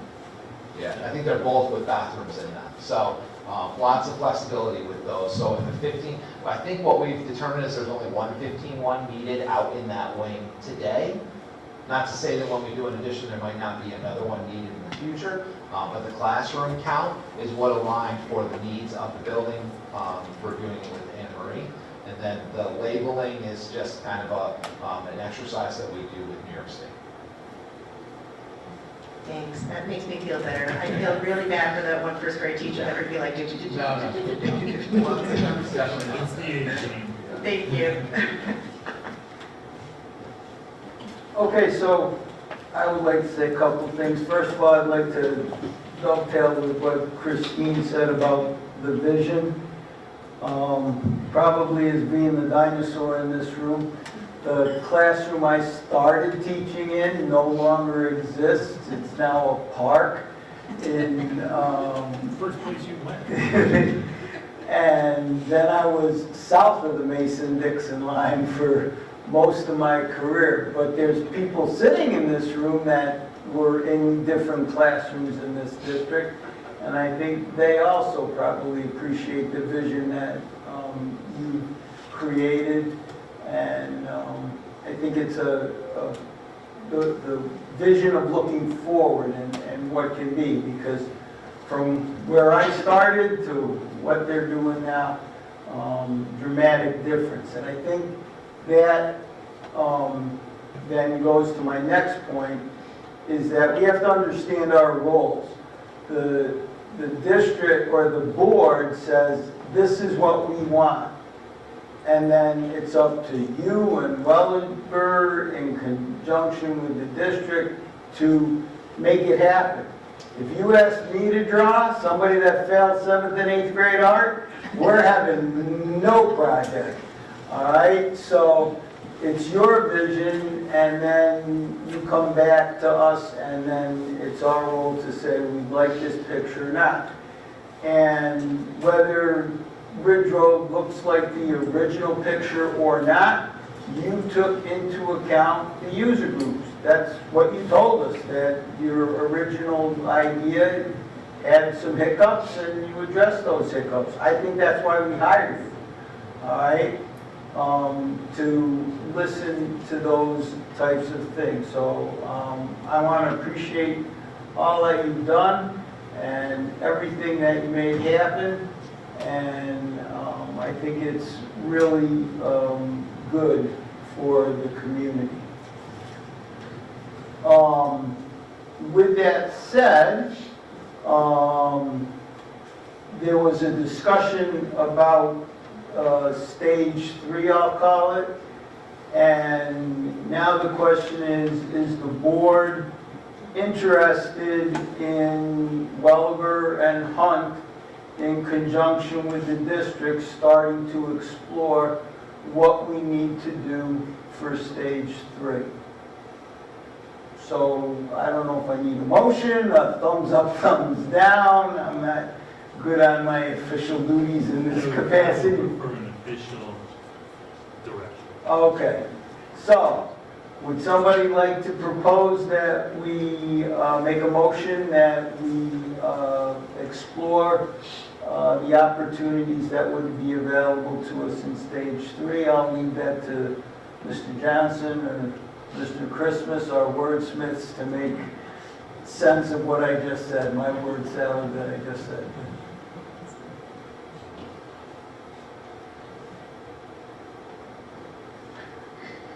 I move the resolution that you just made. It's good enough. Second. Mr. Christmas? I'm very supportive. I think I'm absolutely in support of moving forward. I guess just to clarify, because I think it maybe impacts what we would actually vote on. Is it like conceptual discussion in advance of a formal contract, right? Because I think we should just be clear about what it is, but I, for one, am incredibly in support of continue. I agree with all the comments and the vision that's been laid out, and I think we need to continue forward and bring it, to completion. So, but I just wanted to clarify what, phase you'd actually be entering into, so we can know, how we word it. Basically, for the district to start the potential plan of bringing forth to the board for consideration, or it says 2030, finishing the bill. My only question or concern about this is kind of along the same lines as what Dan was just saying. This is a conversation we're having. It's hard for me to make a decision without seeing a formal document that I can kind of look over and see, like, yes, this is exactly what it is that we're voting on. So to authorize something, is this costing the district or taxpayers dollars? Are these conversations that we're having? I guess being more specific to knowing exactly what it is. I have to go out and start to develop the contracts with an architect, a construction manager for pre-referendum consideration. In addition, we have to develop that pre-referendum consideration to bring back to the board. In addition, during that development, once the board says, yes, we're okay to go forward with whatever contracts I bring back, then what happens is we turn around and start having community information sessions to start developing the final consideration to put before the board, so that they vote on it to consider to put forth to the voters to vote on and approve a capital project. That's the process that has been followed in each of the other processes. And I don't mean to say this because I don't have anything against Hunt or Welliver, but is this supposed to be like when they put out bids to the community, are we supposed to be putting out bids to multiple engineering and multiple contracting places to get this information solicited? We could. This is a professional service, and we can keep the same professional services because we did that already. Now, it doesn't mean that we wouldn't review and try to get the best opportunities for the district. However, with a third phase of the project, I would be very hard pressed to recommend to the board going with a different design agency because of all the knowledge that you have from almost $230 million. But that's our job if the board says it. We go out and try to get the best deal as possible, working with our professional services. I think also too, I mean, since day one of this, we have always looked forward to 3 phases of this project. So even when we were starting the conceptual designs for the first phase, we were talking about the second and third phase at that time, right? So just the continuity of keeping this going with Welliver and Hunt, and also keeping this going as our ongoing vision, I think is in the best interest of the district and our taxpayers, and, the overall financial health and viability of the district moving forward. So this has always been the plan, right? It was the plan that was put forth in place years ago to continue this on for 3 projects. Christmas. I'll take a crack at it. That propose a motion that the Horseheads Board of Education hereby authorizes the superintendent to move forward with the steps necessary for pre-referendum planning of Phase 3, 2030 finishing of built in conjunction with Welliver and Hunt.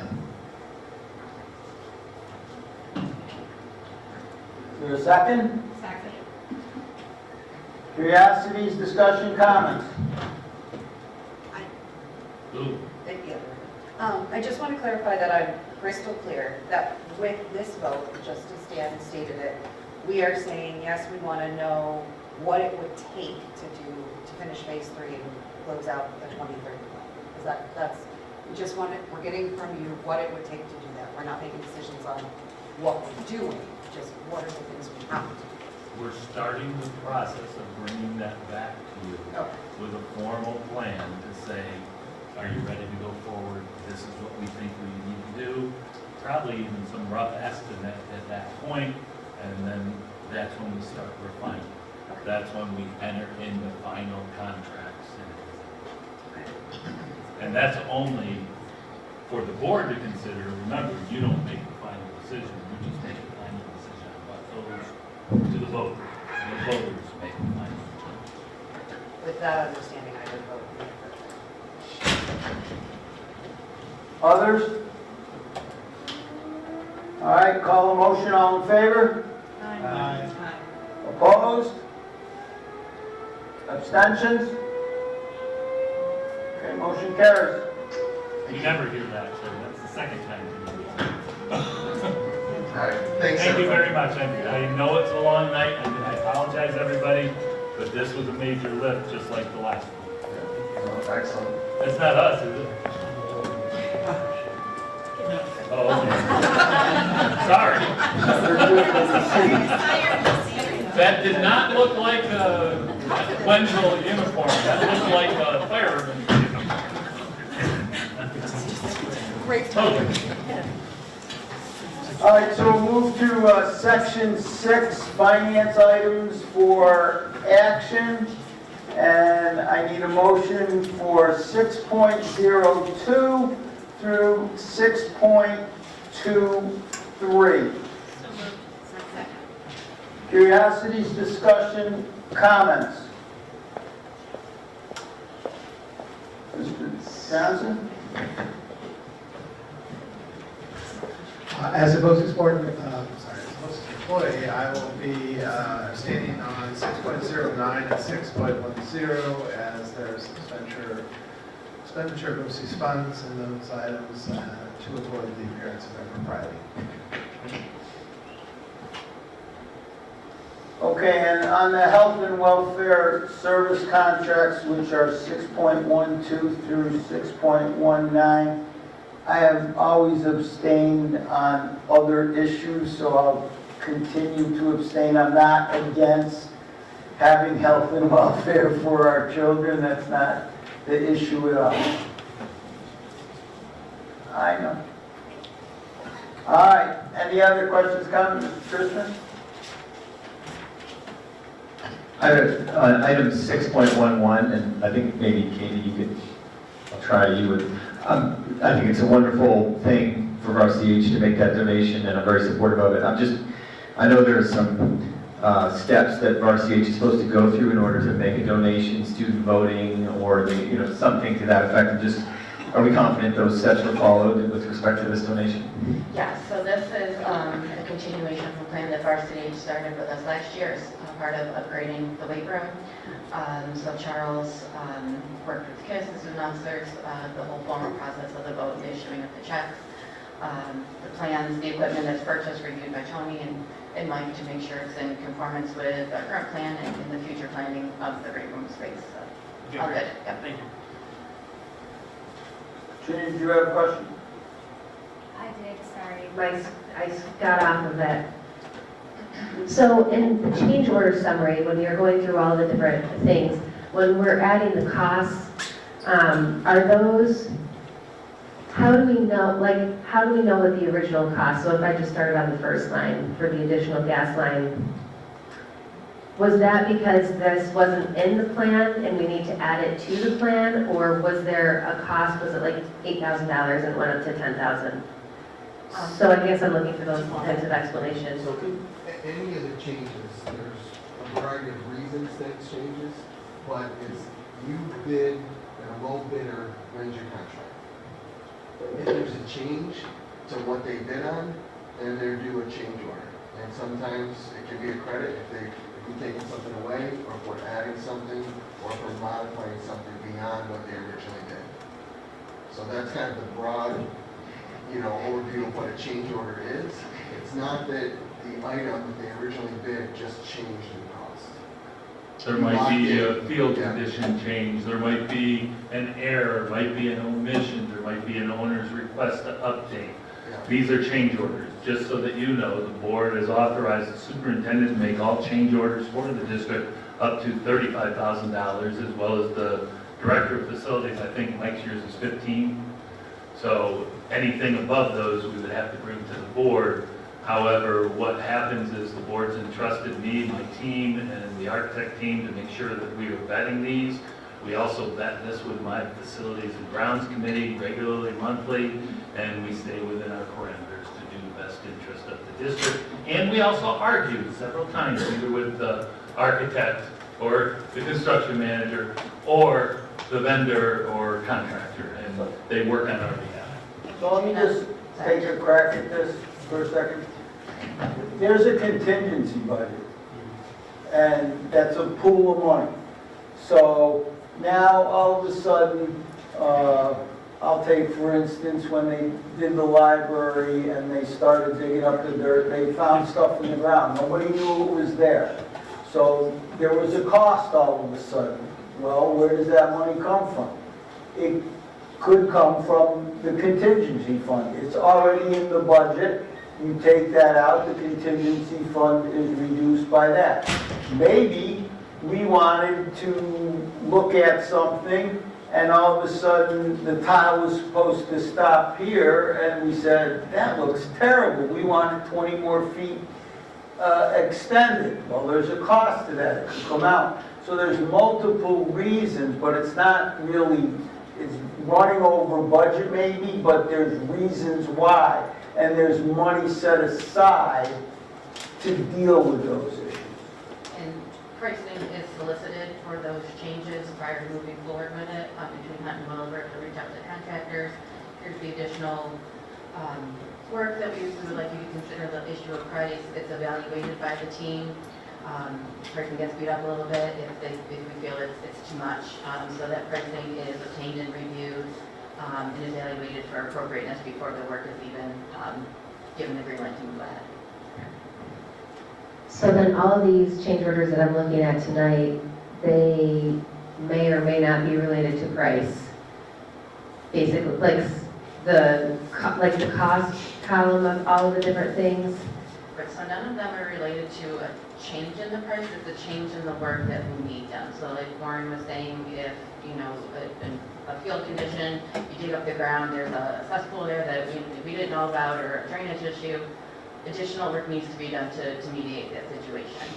So it's not that the pricing of that work changed, it's just discovered work that we found needs to be done. Okay, and then just so I can understand, because site work, the contracts on regulars, there are different codes.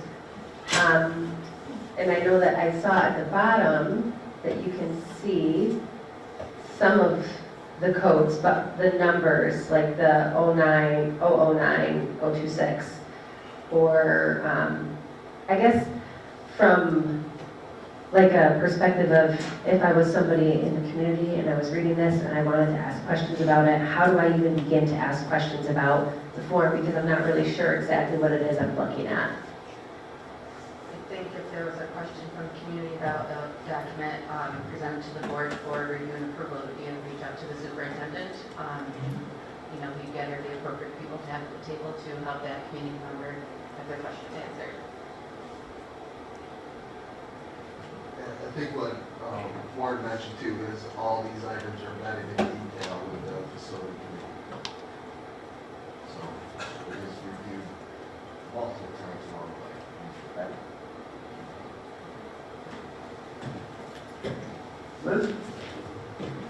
I also wanted to thank you for answering my questions ahead of time. There were a couple that I just didn't understand specifically the sound system for the hearing impaired. I wanted it to be spy equipment, but I understand that it's not. And I will tell you, Mike and I had a conversation just yesterday. We found the equipment finally. So we'll be, even though we're getting credit from them, we have to be honest to the supplier as well, because we were going to charge them, and now we'll take care of it. But in types of projects this size, that can happen. Okay, call the motion, all in favor? Aye. Opposed? Abstention? Oh, you have on just the two though. Well, we never changed the motion to exempt those two things that I need to abstain on, so I need to abstain on the whole thing. Plus, we're going to rework the motion. This time we have that. Right. We can just move on. Okay. All right, going to section 7, a vote on the HR recommendations. Can I have a motion? Second. Curiosities, discussion, comments? Go ahead. I'm looking at section B, instructional substitutes. And, number 1, it says substitute teacher, student teacher, so I'm under the impression that this person does not have a degree, am I correct? Yes, you are correct. Then I will be voting no on number 1. I do not know her personally, it's just a matter of a non-degree person being in their class.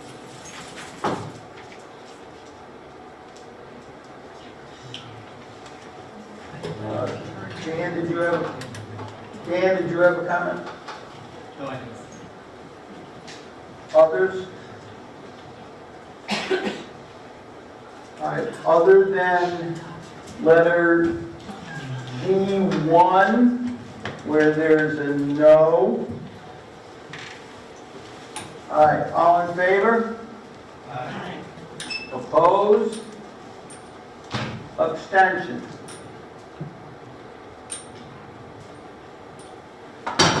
Okay, so then, on behalf of the board, I would like to welcome aboard all the new probationary appointees that we just approved.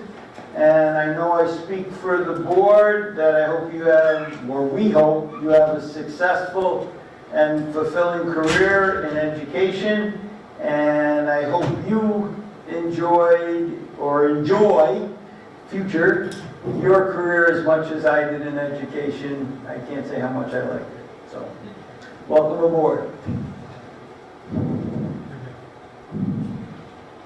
And all of our retirees, we wish you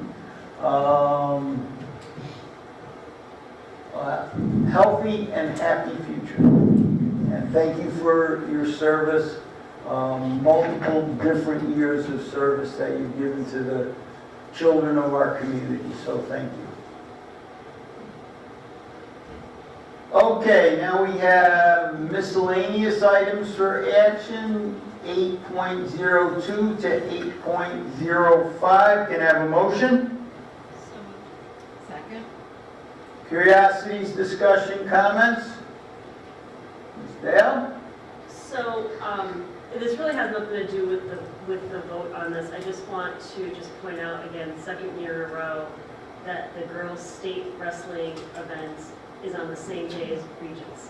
And that is so frustrating to me because, and I don't know if any of our girls were impacted with the regions. I know last year we made special accommodations, but why does the state schedule a state sporting event? And I know they're starting it in the afternoon, but you have schools that are traveling from all around the state. And so if they have a regions that morning, it's just ridiculous. It's showing that the state is valuing athletics over academics, and that's not appropriate. No, I appreciate your comments, and if you remember last year, I led the charge against New York State Public High School Athletic Association, or NISPA, and their executive director, Robert Zayas. he indicated, hey, we moved it back, the commissioner got involved and moved it back by an hour, so they're following that, even though the commissioner did also say to Mr. Zayas, this should not happen again. We've already lodged another protest, and we sent it to the commissioner. He just does not care, I'm sorry. Right, and I mean, it doesn't impact, well, and it could impact some of the boys, because the boys have to go Friday night, and you have schools downstate that have to travel up here on Friday afternoon and Friday evening, and it's just not good. It's just not good practice. Liz? I will be abstaining from 8.02.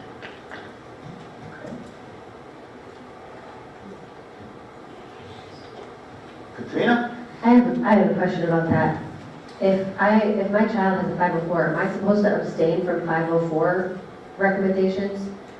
If it's on the board, you would potentially identify a child if you abstained out of it, so I would always caution about that. But it's easier to say if there is something, so that it does not identify the child with a number, you can abstain out of the whole thing as long as the board is able to pass along. It's always hard for board members if they have a child of identified means because of the fact that if you say, I'm going to remove myself from this one, it sort of indicates that might be your child, and we try to discourage that. So if you'd like to abstain out of the whole thing, the board would know that there's 2. I have 7 individuals, I need 5 to pass. So I should abstain then. I think that's what I was supposed to do. All right, call the motion. All in favor? Aye. Opposed? Abstentions? But we already abstained before, like what Doug said, we don't have to do it again. Okay. All right. Item number 9, we have the policy committee section. So first of all, we'll have the policy committee report.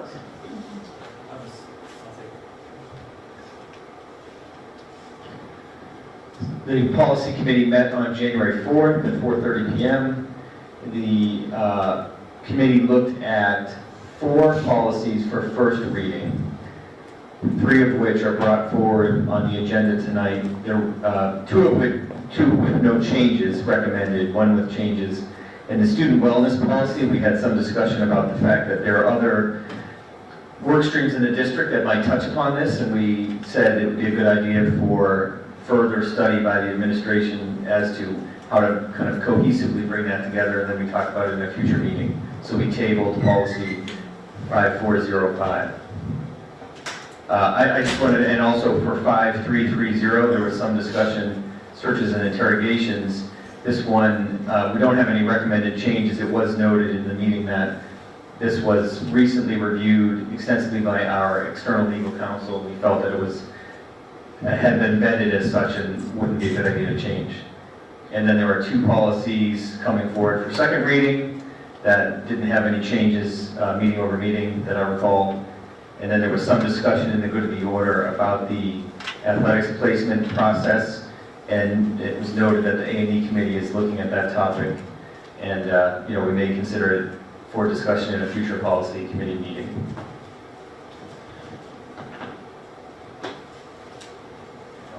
Okay, thank you. All right, so now we have an action vote on 9.03, 9.04, second reading for these 2 policies. Can I have a motion, please? Curiosities, discussion, comments? All right, I'll be voting no on 9.03. As I discussed last time, I don't like the inclusion of bullet number 3 in that policy that all district employees have to model what the policy outlines for students. I indicated my concern was that we shouldn't use aspirational statements that might jeopardize somebody's employment. I went back and reviewed all of the comments that were made in that discussion last time. And the comments in essence said, in people's opinions, these jobs wouldn't be in jeopardy. And I respect their opinions, and if I can continue my analogy with sinners and saints, they don't think people's jobs are in jeopardy because they're saints. And what did they immediately do? They went and found all the reasons why the jobs wouldn't be in jeopardy to assuage my concerns. But the saints don't think like the sinners do. The sinners will just act and say, prove me wrong. I'm old enough to remember when the sinners said, high school teachers, you cannot ask questions at a faculty meeting. Now, nobody in this room would think that was a good idea, but that was the rule, and they said, prove me wrong. So what has to happen? You have to file, you have to have meetings, you have to have hearings. That went on for a year, so for a year, no questions could be asked at a faculty meeting. Sounds silly to me, probably sounds silly to everybody else in this room. So, if my concern then becomes, if the sinners say, well, it says in the policy and prove me wrong, and you're in hearings for a year, that's got to be stressful on somebody, not knowing if they're going to have a job, if they're going to be reprimanded, if they're going to be counseled, if they're going to be fired. So that's my concern with aspirational statements tied to employment, and that's why I'm voting no. So, call the question, all in favor? Aye. Oh, you had another question? I'm sorry. For you. Sorry. I'm just wondering, what would you, if you could have a magic wand, would you take it out completely? I would just take out bullet number 3. I'm for the rest of the policy. I'm for all the changes that were made in the policy. And even if everybody voted no today, I understand that it goes back to the old policy and bullet 3 is still there. I think the best course of action is to have bullet 3 removed. But absent that, I'll vote no.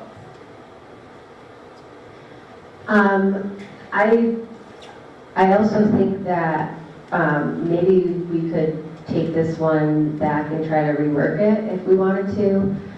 Because a board member could bring this policy back to the board for review, technically, so if somebody's really strongly opposed to it, maybe we can try to rework it to make it so that it's acceptable for everybody, because policies can always change depending on what somebody motions to want to have reviewed. So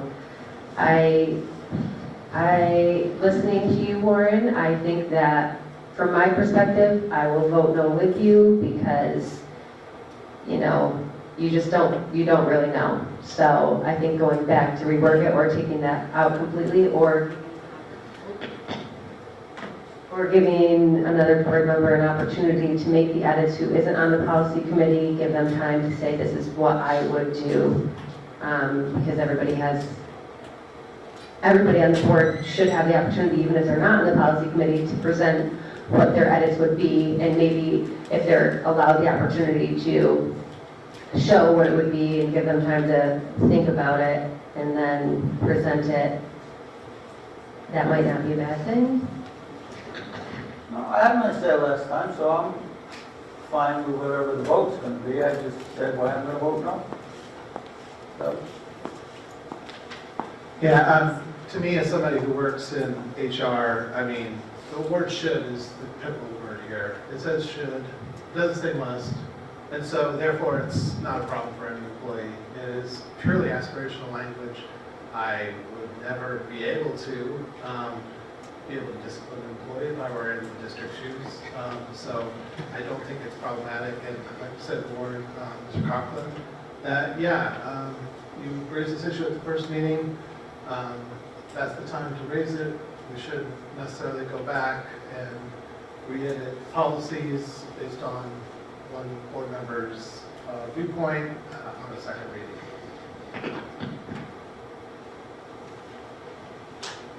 Aaron? Correct me if I'm wrong, but this is talking about on school grounds. So bullet number 3 doesn't bother me. Bothers me because isn't it common sense that employees shouldn't come drunk to school or high? Really? That latter one, I don't know about lately. I mean, that's just, to me, that's just common sense that we don't, and we have other avenues to discipline employees if they do come drunk and or high. So, just my opinion. No, totally get it. I'm just stating why bullet number 3 isn't an issue for me personally, because it's in regard to on-school property.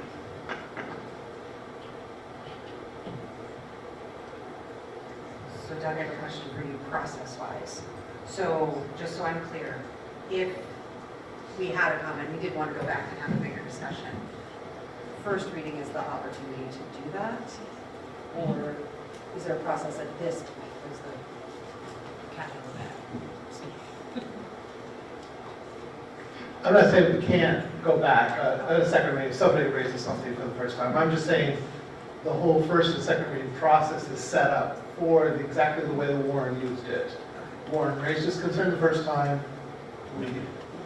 I didn't happen to be at the meeting, I assume it was considered. I was aware of the concern earlier. Actually, we got the concern, I think, when we first reviewed in committee before it even I came said to it first was reading. weird. Yeah, so we're aware of the issue. But I'm just saying, as a matter of process, I'm going to endorse that. But yeah, if somebody brought up something very legitimate, second reading, and it totally undoes our rationale or whatever, then by majority vote, they could say no, and we send it back to possibly reconsider. Just to dovetail on what Mr. Johnson said, because I think, right, I was chairing the meeting where it was discussed, that the Warren's concern was raised, was shared, and we discussed it. And my recollections are the committee, essentially, because of the point you raised, Aaron, felt comfortable with the point, and that the policy itself is regulating on-school conduct. And so, you know, we didn't feel that there was any risk of it reaching beyond the scope of the school and impacting, you know, the personal lives of any staff member. So we were comfortable leaving it in. That was the committee's discussion, exactly the point that you raised. Okay, call the question. All in favor? Aye. And opposed? Okay. Do we have any questions on first readings for the policy committee? Eric?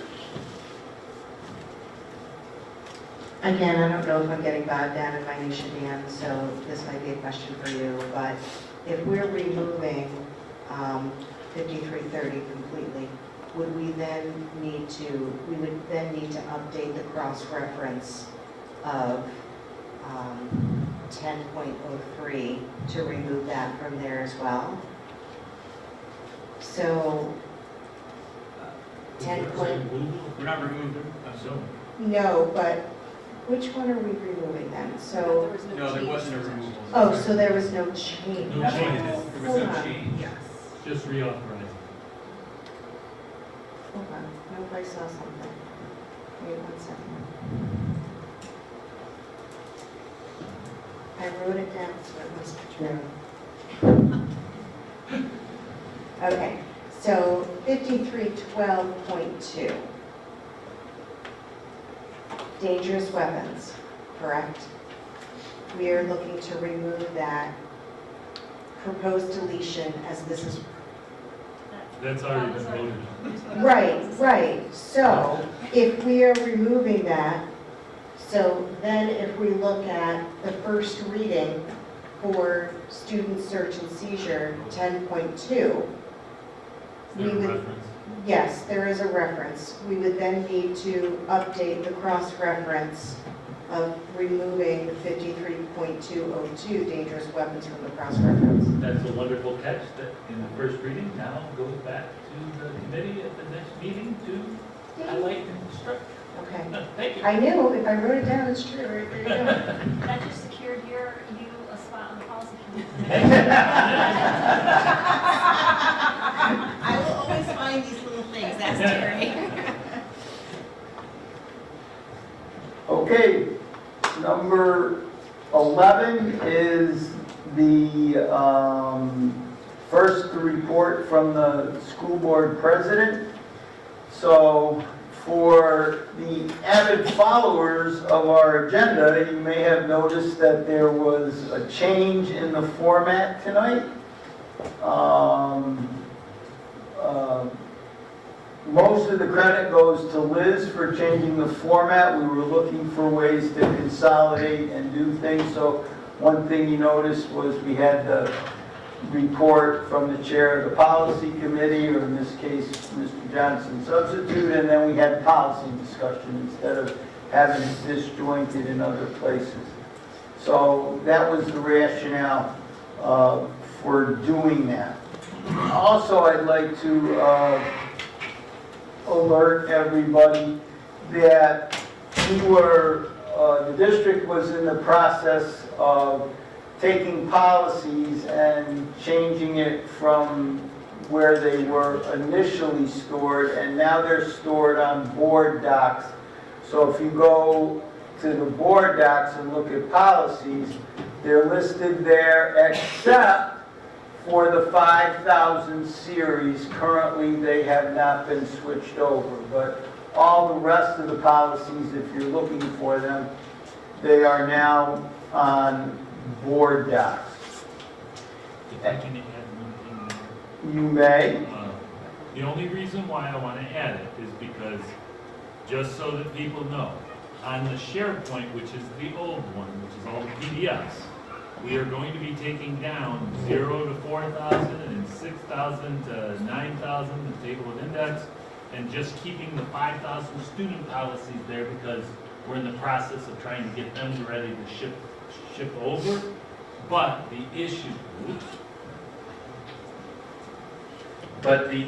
is until we can go through editing on board docs, which that training's coming up, we don't want to make any shifts in 5,000s. All the other ones have been shifted over.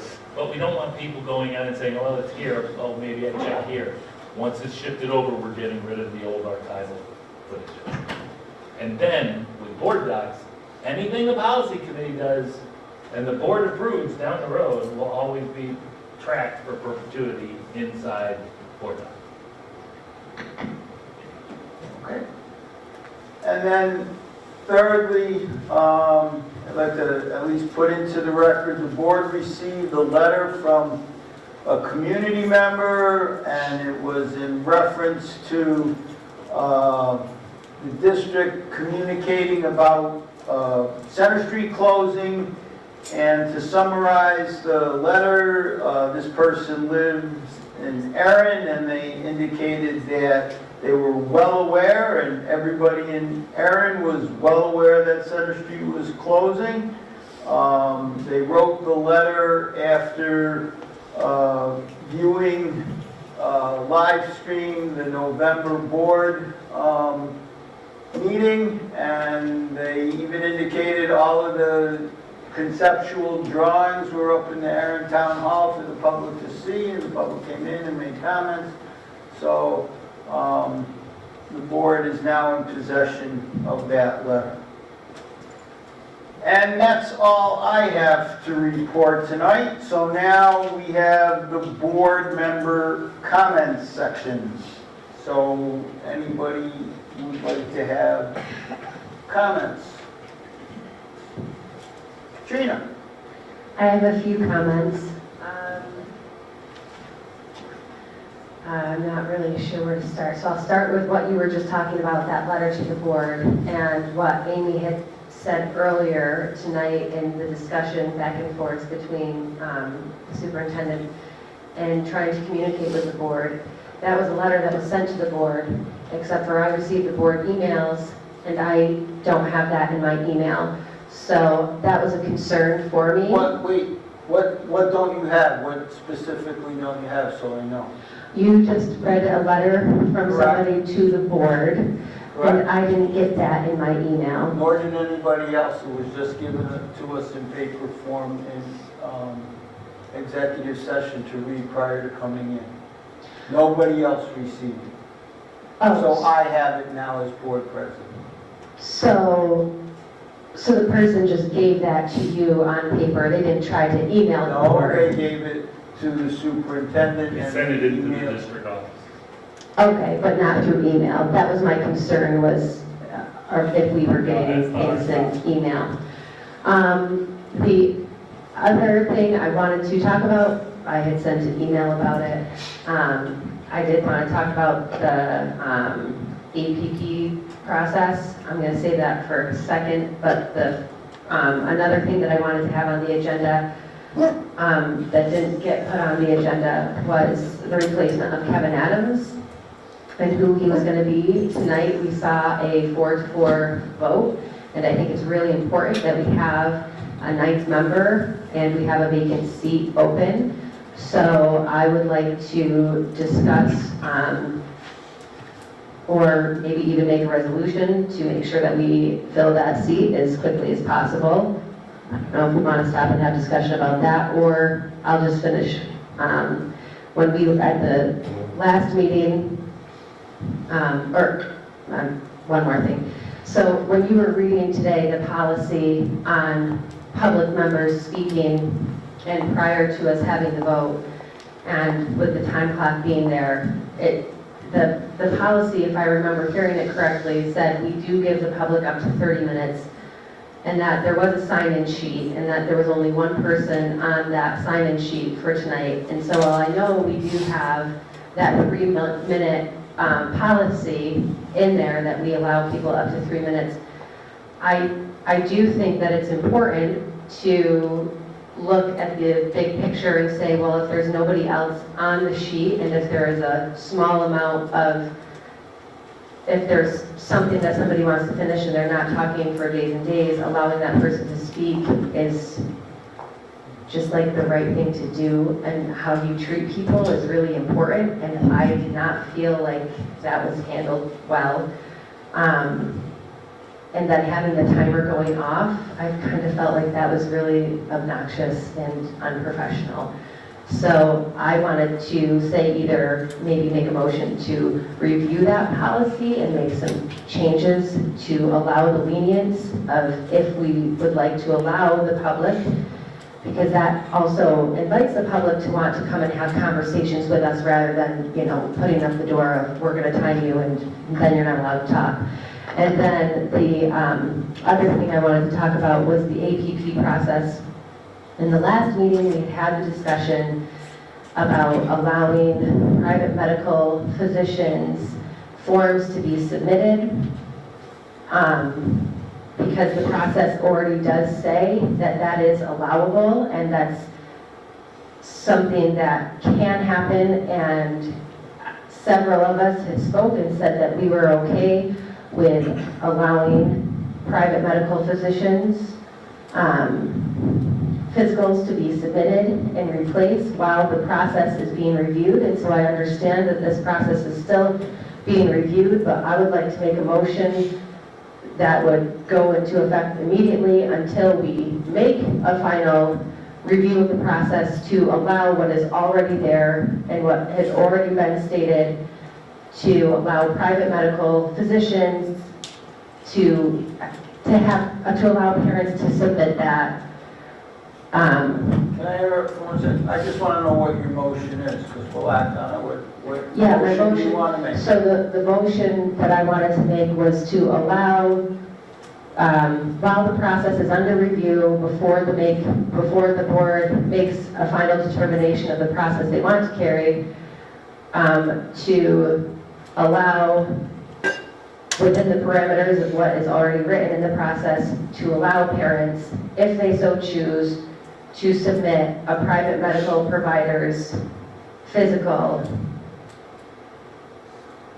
to the district instead of just having the nurse practitioner do it right now, and just to have that process there for parents to make them feel comfortable now until we make a decision rather than not acting on it. I would like to act on it while the process is going forward and not put anybody who might not feel comfortable doing the current process there. Okay, I know you explained it, but that was like a 50-word motion. Can we do something to make the motion more understandable? Can I just ask a question before we go to a motion? I guess when you're talking about the process, our current process in place is not to allow private physicians. Our current process is for our school medical provider to do those examinations.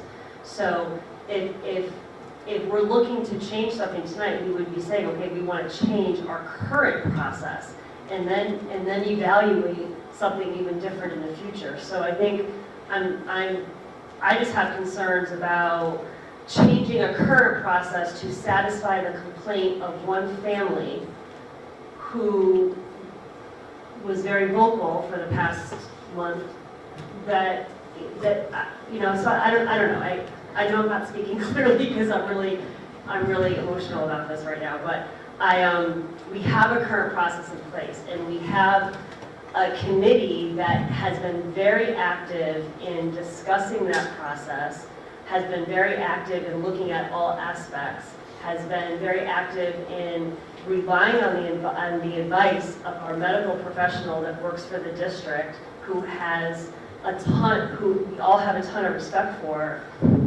So I feel like we should continue along that path, which is what we said at the last board meeting, to have that A&E committee work on that process and bring it back to the board.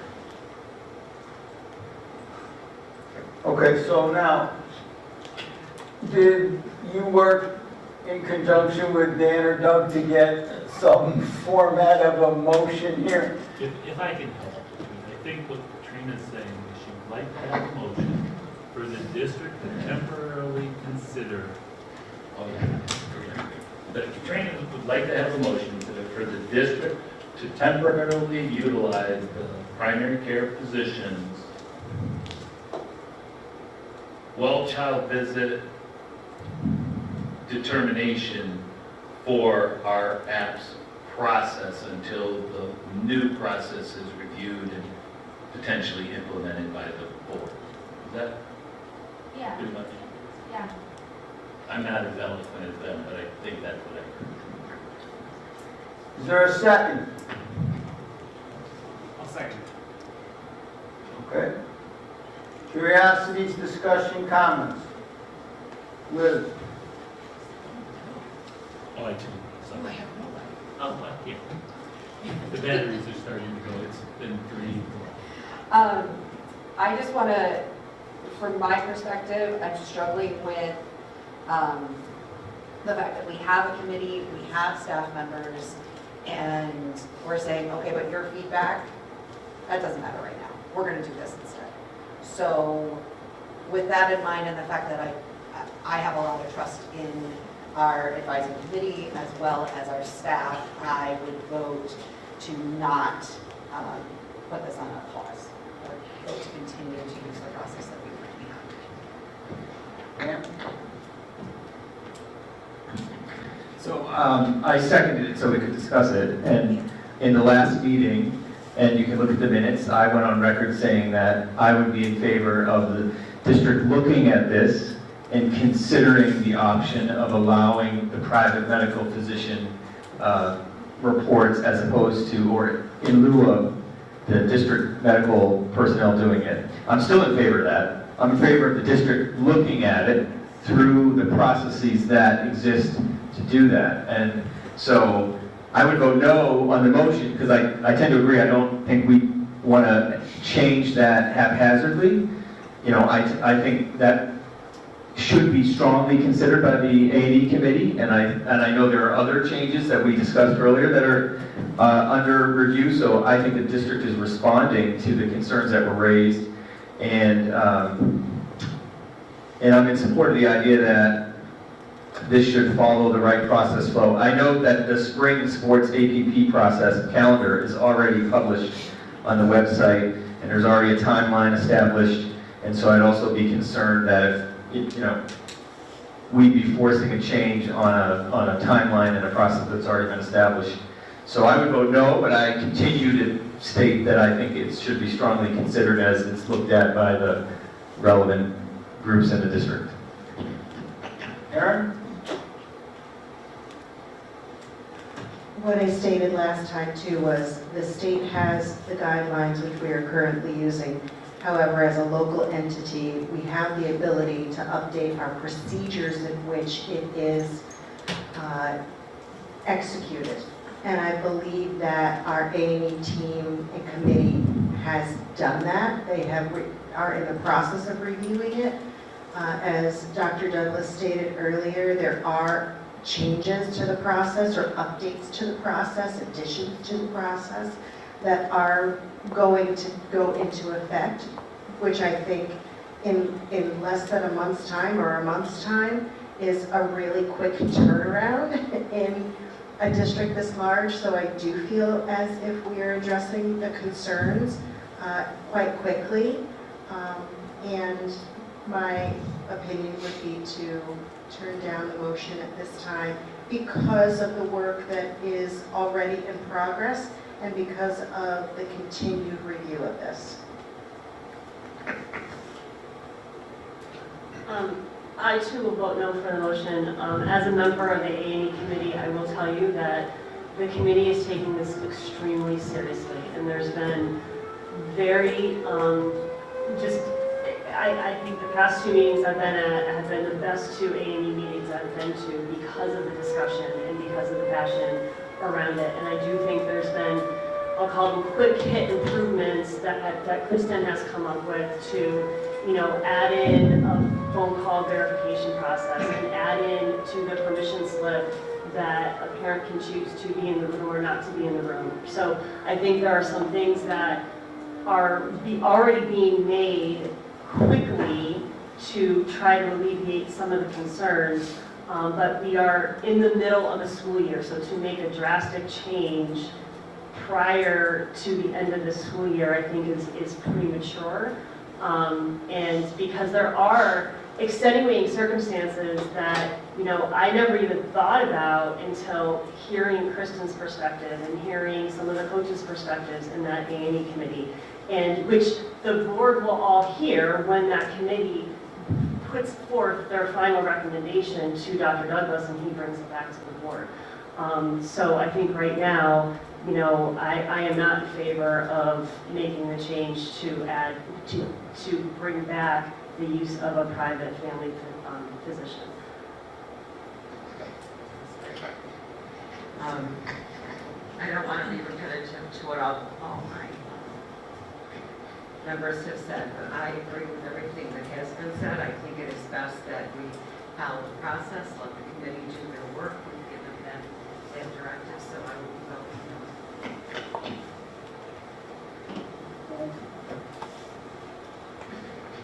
no. I agree with, I think, virtually everyone who said that we need to follow, let athletics and extracurricular look at it. We should not, as a board, be in the business of hearing a sympathetic parent come up here and then we unilaterally change the course of the district based on that one situation. That we should look at the problem, study the problem, figure out a better solution potentially, and then approve that process if necessary. The other thing I'd like to point out is that the APP process is completely voluntary and optional. Not a single district student is required to go through it, and it is with explicit written parental consent. That's the only way you're going to be able to get evaluated in the first place. So, it's a problem for a family, maybe others, but it's with full consent, legal, written, binding consent.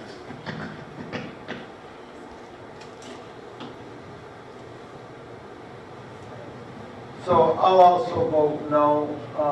We set up a process. And I think we did what we said we were going to do. Last month's meeting, we said we would look at it. And I happened to be at the meeting when the family met and brought a lawyer, and we were there. And we laid out, or the district laid out, what they were going to do. And it's exactly, we haven't deviated from what the district said they were going to do in that meeting.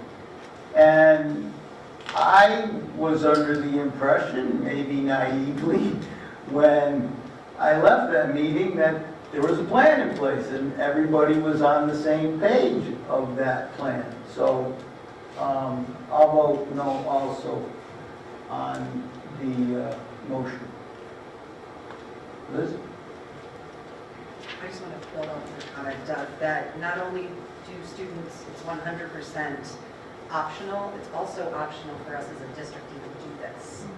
So that's also something to keep in mind as we're considering this. We don't have to participate in this program, but we choose to.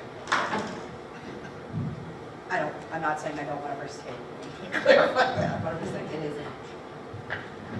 So, quick question, if it's optional, then how would, so then basically like 7th and 8th graders can try out for a sport optional? They can try out for modified. Then you wouldn't, it's only optional for if we want to allow younger students to advance to higher, then. The Board of Education must opt in, and that's what they chose in 16-17. Or the other choice was nobody, and they chose that. Okay, just so I'm clear. Okay, so I guess we need to do the vote, right? All right, so call the motion. All in favor? Aye. All opposed? Nay. All right, motion fails. So then should I make another motion for my other comment if, to be able to discuss it? I make a motion about filling Kevin Adams' vacant seat. Yeah, make the motion. Okay, I make a motion to discuss filling Kevin Adams' vacant seat. Second?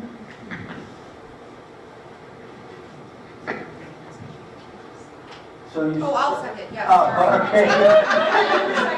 No, there is not. Oh, no, I'll second. Is there a second? Yes, I will second. Let's talk. English, don't leave home without it. Let's talk about it. Okay, now we have the second. Curiosities, discussion, comments.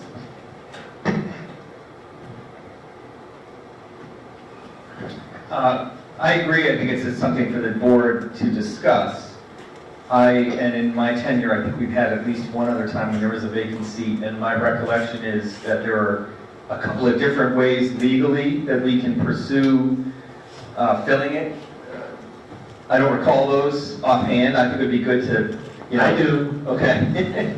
Mary Ann was our last member who filled it in, and actually she was appointed at the very first referendum vote on October 17, 2017, so I know that date. What happens is, at the first time that you discuss it, which this is the meeting, the Board of Education shall consider all legal alternatives of filling the vacancy among its members. Official action or announcements will be made at the earliest regular meeting of the board, which you're doing right now, that allows sufficient time to make a reasonable decision. If the board chooses, and that's the key word, chooses to appoint an individual to a vacancy, the board may develop a list of criteria, qualities most desirable to strengthen the board, define the screening procedure, create the interview questions, establish an interview timeline, conduct interviews, and/or select a candidate to fill the vacancy by the majority of the board. If the vacancy is filled by one of the new board member serves until the next regular school district election, which in this case, Kevin's seat would have been up at the end of this year, so it's actually perfect timing. So the board basically has several options. A, they can choose to call a special election. That special election will have to take place and go through a timeline of notifications because the seat is open to any community member. It has no tie to anyone at this point. So it's for the entire community to be considered. The board could do like it says, ask for potential candidates who are interested. And the board can develop that process and the board can officially appoint. It must be the full board. And then you would have to appoint, no matter what, with at least a 5-member majority of the board and quorum to appoint somebody to fill that term. The board officially can opt to do nothing and leave it up to the next general election. If there is a problem, because Katrina, you mentioned like 4-4 votes, which we, honestly, tonight was the first one. And I think that was more on personal preferences, and I can understand that discussions. But the board hasn't had a history in that. If it did have that history, the district also has the ability to go to the district superintendent, which is not me. It is Stacy Saglevenik, who is over GST BOCES. She has the right to appoint somebody directly if there's a problem. I will tell you, most district superintendents stay out of that because guess what? They're really kind of required to report to all boards, which we have to decide their budget, their direction, and so forth. So they do have a tendency to stay out of it. Stacy is unique, and I can't speak for her, but I know Stacy's integrity. She is a Horseheads resident, and as such, she may feel that she needs to recuse herself. And usually that is what most district superintendents do, but I don't know what she would do. That would be the choices that you have. These are what the board were informed back in October when Ms. Boulis left for, I think it was a post-secondary job at the University of North Carolina in Charlotte. And that is how the board opted to do it that time, because the timing of the leave, there was already an election scheduled, and there was no additional cost to the district. I do believe Terry's here. How much do we spend on an election roughly? Is it upwards of $20,000 plus? So this election, even though it will be for just a board seat for now until the end of the year, would have that similar cost because that's what it requires, because we have to do full notification to the district. We will still have to do full notification to the district with some type of newsletter if the board wishes to interview or set a process, because we are obligated to inform the entire community. My experience is most people like to be appointed instead of running. In my previous district, we had a situation, we had 14 people apply because they didn't have to run, they could apply, and it was a full year, gathered their feet and decided. So those are the options that are available to the board. If you have concern that maybe I don't know what I'm talking about, I'll be happy to get a legal opinion from our council. Hopefully that helps. I'll go to the, My opinion is if this term wasn't ending this June, that we would appoint somebody and break the deadlock, potential deadlock. But with it being so soon, and the problems fraught with an appointment and people who don't get selected or whatever, and the cost of election, I think, in my opinion, we should sit pat and have people run for the seat through the petition and ballot process. Can I just ask A quick clarifying question. If we were to do an appointment, does it end with this next election? So it would just be for like 4 or 5 months? Okay, I didn't understand that, so thank you for It would literally be 4 months. Liz. I, for one, and I may be in the minority, but I really enjoyed the fact that we didn't all agree. That actually, for me, that was exciting to see, because sometimes I feel like we're all agreeing, and this time we didn't. And I think part of the governance process, that was neat to see. Just so that I'm clear, Dr. Douglas, we have 3 options. We can appoint, we could choose to run an election at the cost of 20K or more, or we can do nothing. Okay, just want to confirm. Thank you. That is what the district was informed. Or Stacy can appoint. Also, just for those tuning in at home, if you want to run, applications are due by the 22nd of April. Somewhere, we'll wait for legal. I'll go to Dan and then I'll go to Christine. Thank you. I would echo Mr. Johnson's point of view. I think given where we are in the term, if we were to consider an appointment process, we'd be lucky to be done with it by the time the election comes. If we were to hold a special election, we'd incur a $20,000 cost. And again, I'm not sure we could actually hold it, in advance of the impending election or with a term of any consequence. So The election timing would be roughly right around April 17th to 18th. yeah, so I'm in favor of the third option of waiting and just allowing the seat to be filled through the normal election that will already be held in May, right? And I think I would tend to agree. I mean, I guess there's some risk of us being deadlocked, but that's exceedingly rare. So I don't think it's a concern we have to worry about and take action.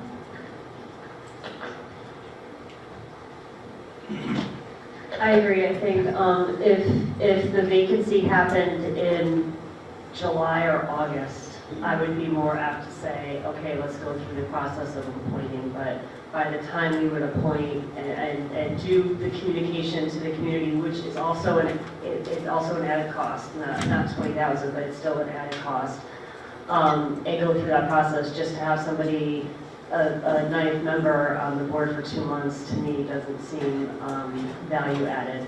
And so I would like to keep it where we just run as we are right now and wait till the normal election in May.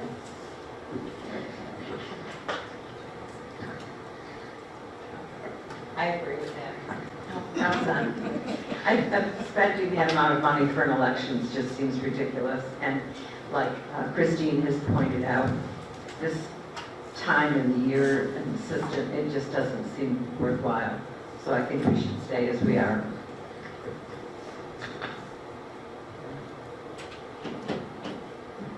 I have a question about the appointment, because we did have several other people who ran for the board.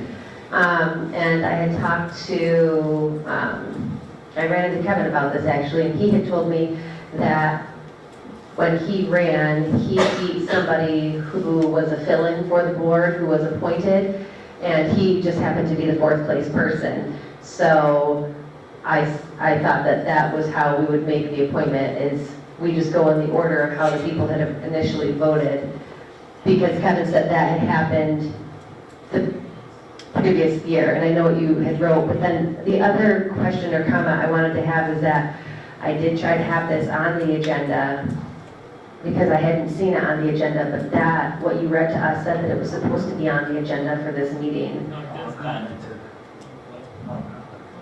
Okay, so that was my only question or concern. So I guess we've all had the... So I concur with the others that vote no. I won't repeat all of their rationales because I agree with it. So call the question. All in favor? Well, wait. I just want to correct something. Kevin wasn't appointed. So we had somebody who had resigned, and that person who resigned had 1 year left of his term, I believe. That was when Tyler resigned. So we didn't appoint anybody. And so there was an election, but it was in the regular election cycle. So we have not, in my tenure on the board, we have never appointed somebody. It's always been a part of an election that was already going to take place. All right. I'm not clear what the motion is, because I think it was something general around like fill the seat. And so I'm not clear what we're voting on. I'd like to. So the motion was to fill the seat, and I think everybody spoke to whether we should or should not fill the seat. Okay. Well, I think we'll fill it in May. But so if those who spoke out as I did, we'd be voting no on the motion, that's what I want to clarify.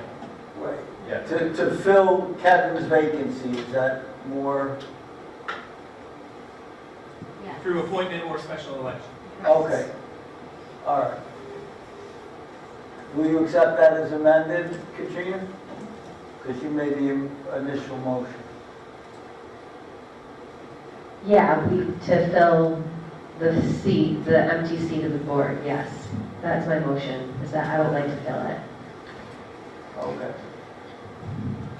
All right, call the question. All in favor? Aye. All opposed? Nay. Motion fails. All right, so I want to address the comments that somehow you were denied the opportunity to put things on the agenda. You sent a letter to the district mid-Friday.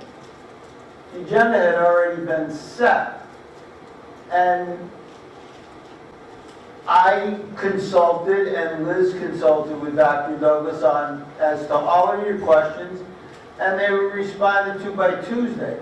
But it's not like you can just show up and request something on the agenda whenever you want. The agenda was already set. We told you what you could do with your concerns, and you did exactly what we suggested. You could bring them up right now. So, in essence, whether it was or was not on the agenda, all of your concerns have been addressed tonight. Nothing was hidden. Nothing prevented you from talking tonight. Everything you were concerned about, you had an opportunity to address. So, I think it's unfair to make the comment that you were denied an opportunity. We told you what to do. You were not denied an opportunity. Everything you sent in that email was addressed in this board meeting. Whether it was officially on the agenda or in board member comments, it was addressed. So I just want to dispute the fact that you wanted things on the agenda and somehow you were denied that opportunity. Mr. Downs. I'd like to address some of the comments that were made about the public participation part of the meeting. Ms. Umbarski has been a advocate of following our policy all the time. Policy, policy, policy. Yeah, but policy is the law of the district. And sometimes that means that you like the outcome and sometimes you don't like the outcome. Tonight, the law of the district said comments shall be held to 3 minutes for individual speakers. The district even helpfully provided a clock so the person knows where they're at in their time. And so to be as fair as possible. And I felt that our board president was very fair in granting extra time. Technically not in line with the policy, but to show a little grace to the individual. Fine. All these policies are under a reasonableness standard anyway, so it was reasonable under the circumstances. So then, on top of that, the board president rightfully stopped the comments and said, I'm sorry, you've exceeded the time and the grace period that I provided you. He further provided a time for the board to essentially override its own policy to allow the speaker more time. It failed for want of a majority. So I would just remind all board members, these policies are important and they matter. They are our law. And we should abide by them if we're going to pass them. And if people on the board are going to point out when we fail to abide by policy, we should all remind ourselves that we need to be bound by policy as well and live by it. It can be changed. And we can do that through the committee process and through the appropriate process that has also laid out policy. But to short-circuit processes, to only comply with the policy when you like it or when it reaches the favored conclusion, that's not the way that this body should run. If we're going to have our policy, we should abide by it. And if we're going to get persnickety about policy, then we should also be persnickety with ourselves and how we're abiding by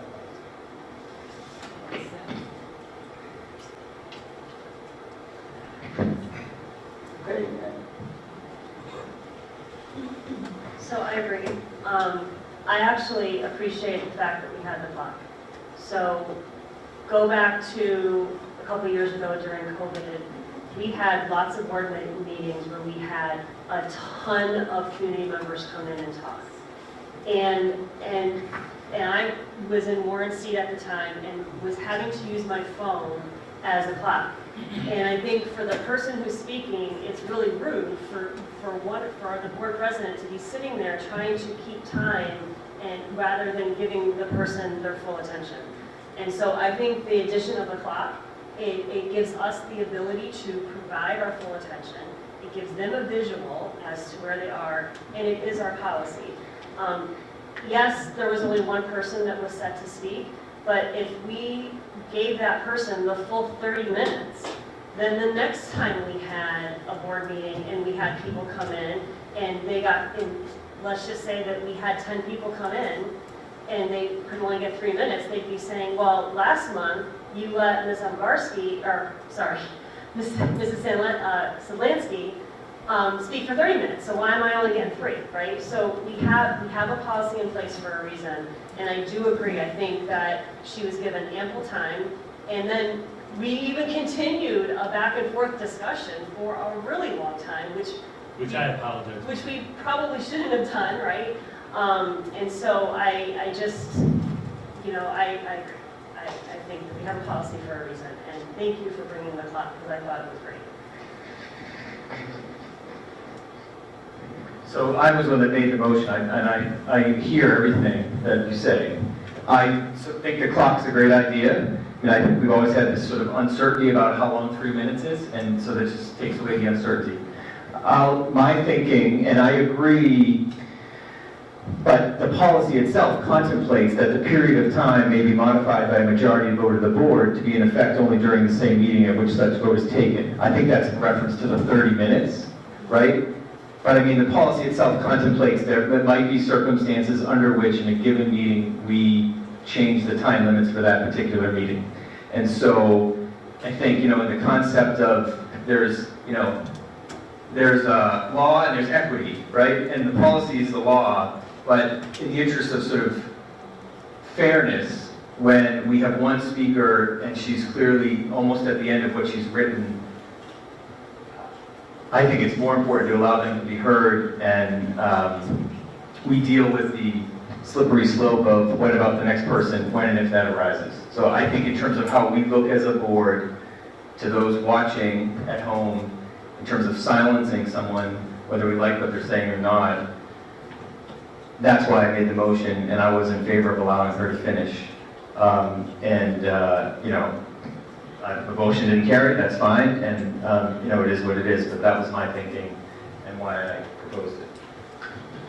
If I can add, as we look at some of this policy down the road, because honestly, even in the policy, no one should be talking about even their own children because the district cannot respond. I think there's some suggestions that we can make, depending on discussions with NISBA and everything, that will hopefully maybe give us some opportunity to look at that. I think we need to nail down our sign-in procedure, that they've read the policies, that they've gone to administration, and I think you can, like I said with apps, you can build a better mousetrap to help engagement, but also to manage that engagement too for the board. So if the board is willing, we'll try to, between Caitlin, myself, and my team, Gary, try to work up a package.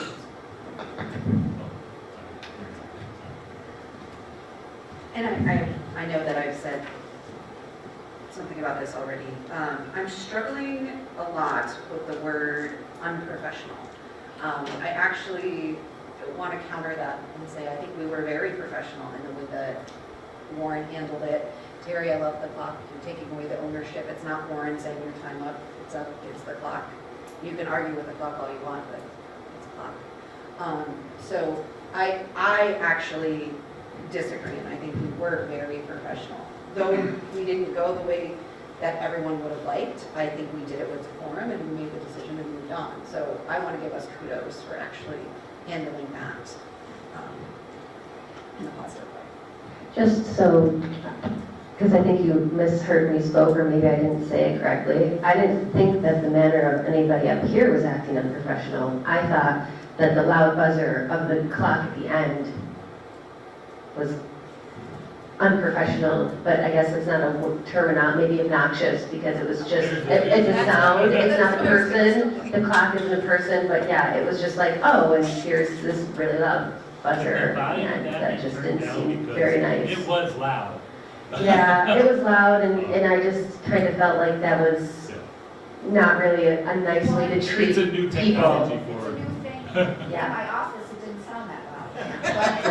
And here it does. Yeah. I just another thing on that though too, is it's also, for the person in the seat, it's really uncomfortable to have to say, I'm sorry your time is up, I'm sorry your time is up, I'm sorry. I mean, it was horrible to have to do that. And so I think, you know, I don't know, I didn't think it was loud and obnoxious. I mean, I barely even heard it, right? But I think it's better than Warren having to continue to interrupt the person. And the more you interrupt, the louder that they get because they want to keep on talking. So, you know, I don't think there's a good solution, right? It's just that I think that takes, the clock takes the solution out of somebody having a person over time.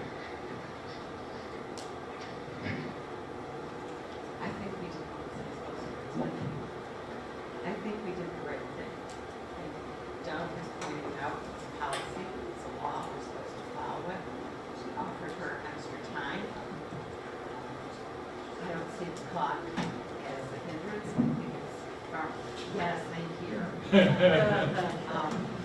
you know, she was the one who kept going after the time was provided for her. And I just felt, you know, I think we could say, no, you can't read your last paragraph. But I think if we let her, then we're setting a precedent. And the next person can come and say, well, when I was, watching the board or when I was there, she was given extra time. She was allowed to fit her labor. So I think we have to be careful about that. And we need to look into it. It did, just so that you know, I stepped outside and tried to talk. And everyone, I stepped outside to try to talk because I did ask her, because I knew I was coming up. I did ask her if she would please email me that, so I told her I'll have an update. If she emails it, I'll put it in my update. She appreciated that. She does, I mean, in her comments to me, she does know that we are trying to address it. She would like more.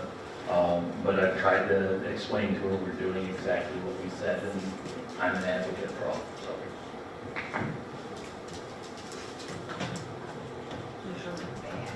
Motion to adjourn. Second. All in favor? Opposed? Thank you all for being here tonight. Drive safely. And Hey, Rick, let's just go to breakfast. We'll hit the roads on the way out.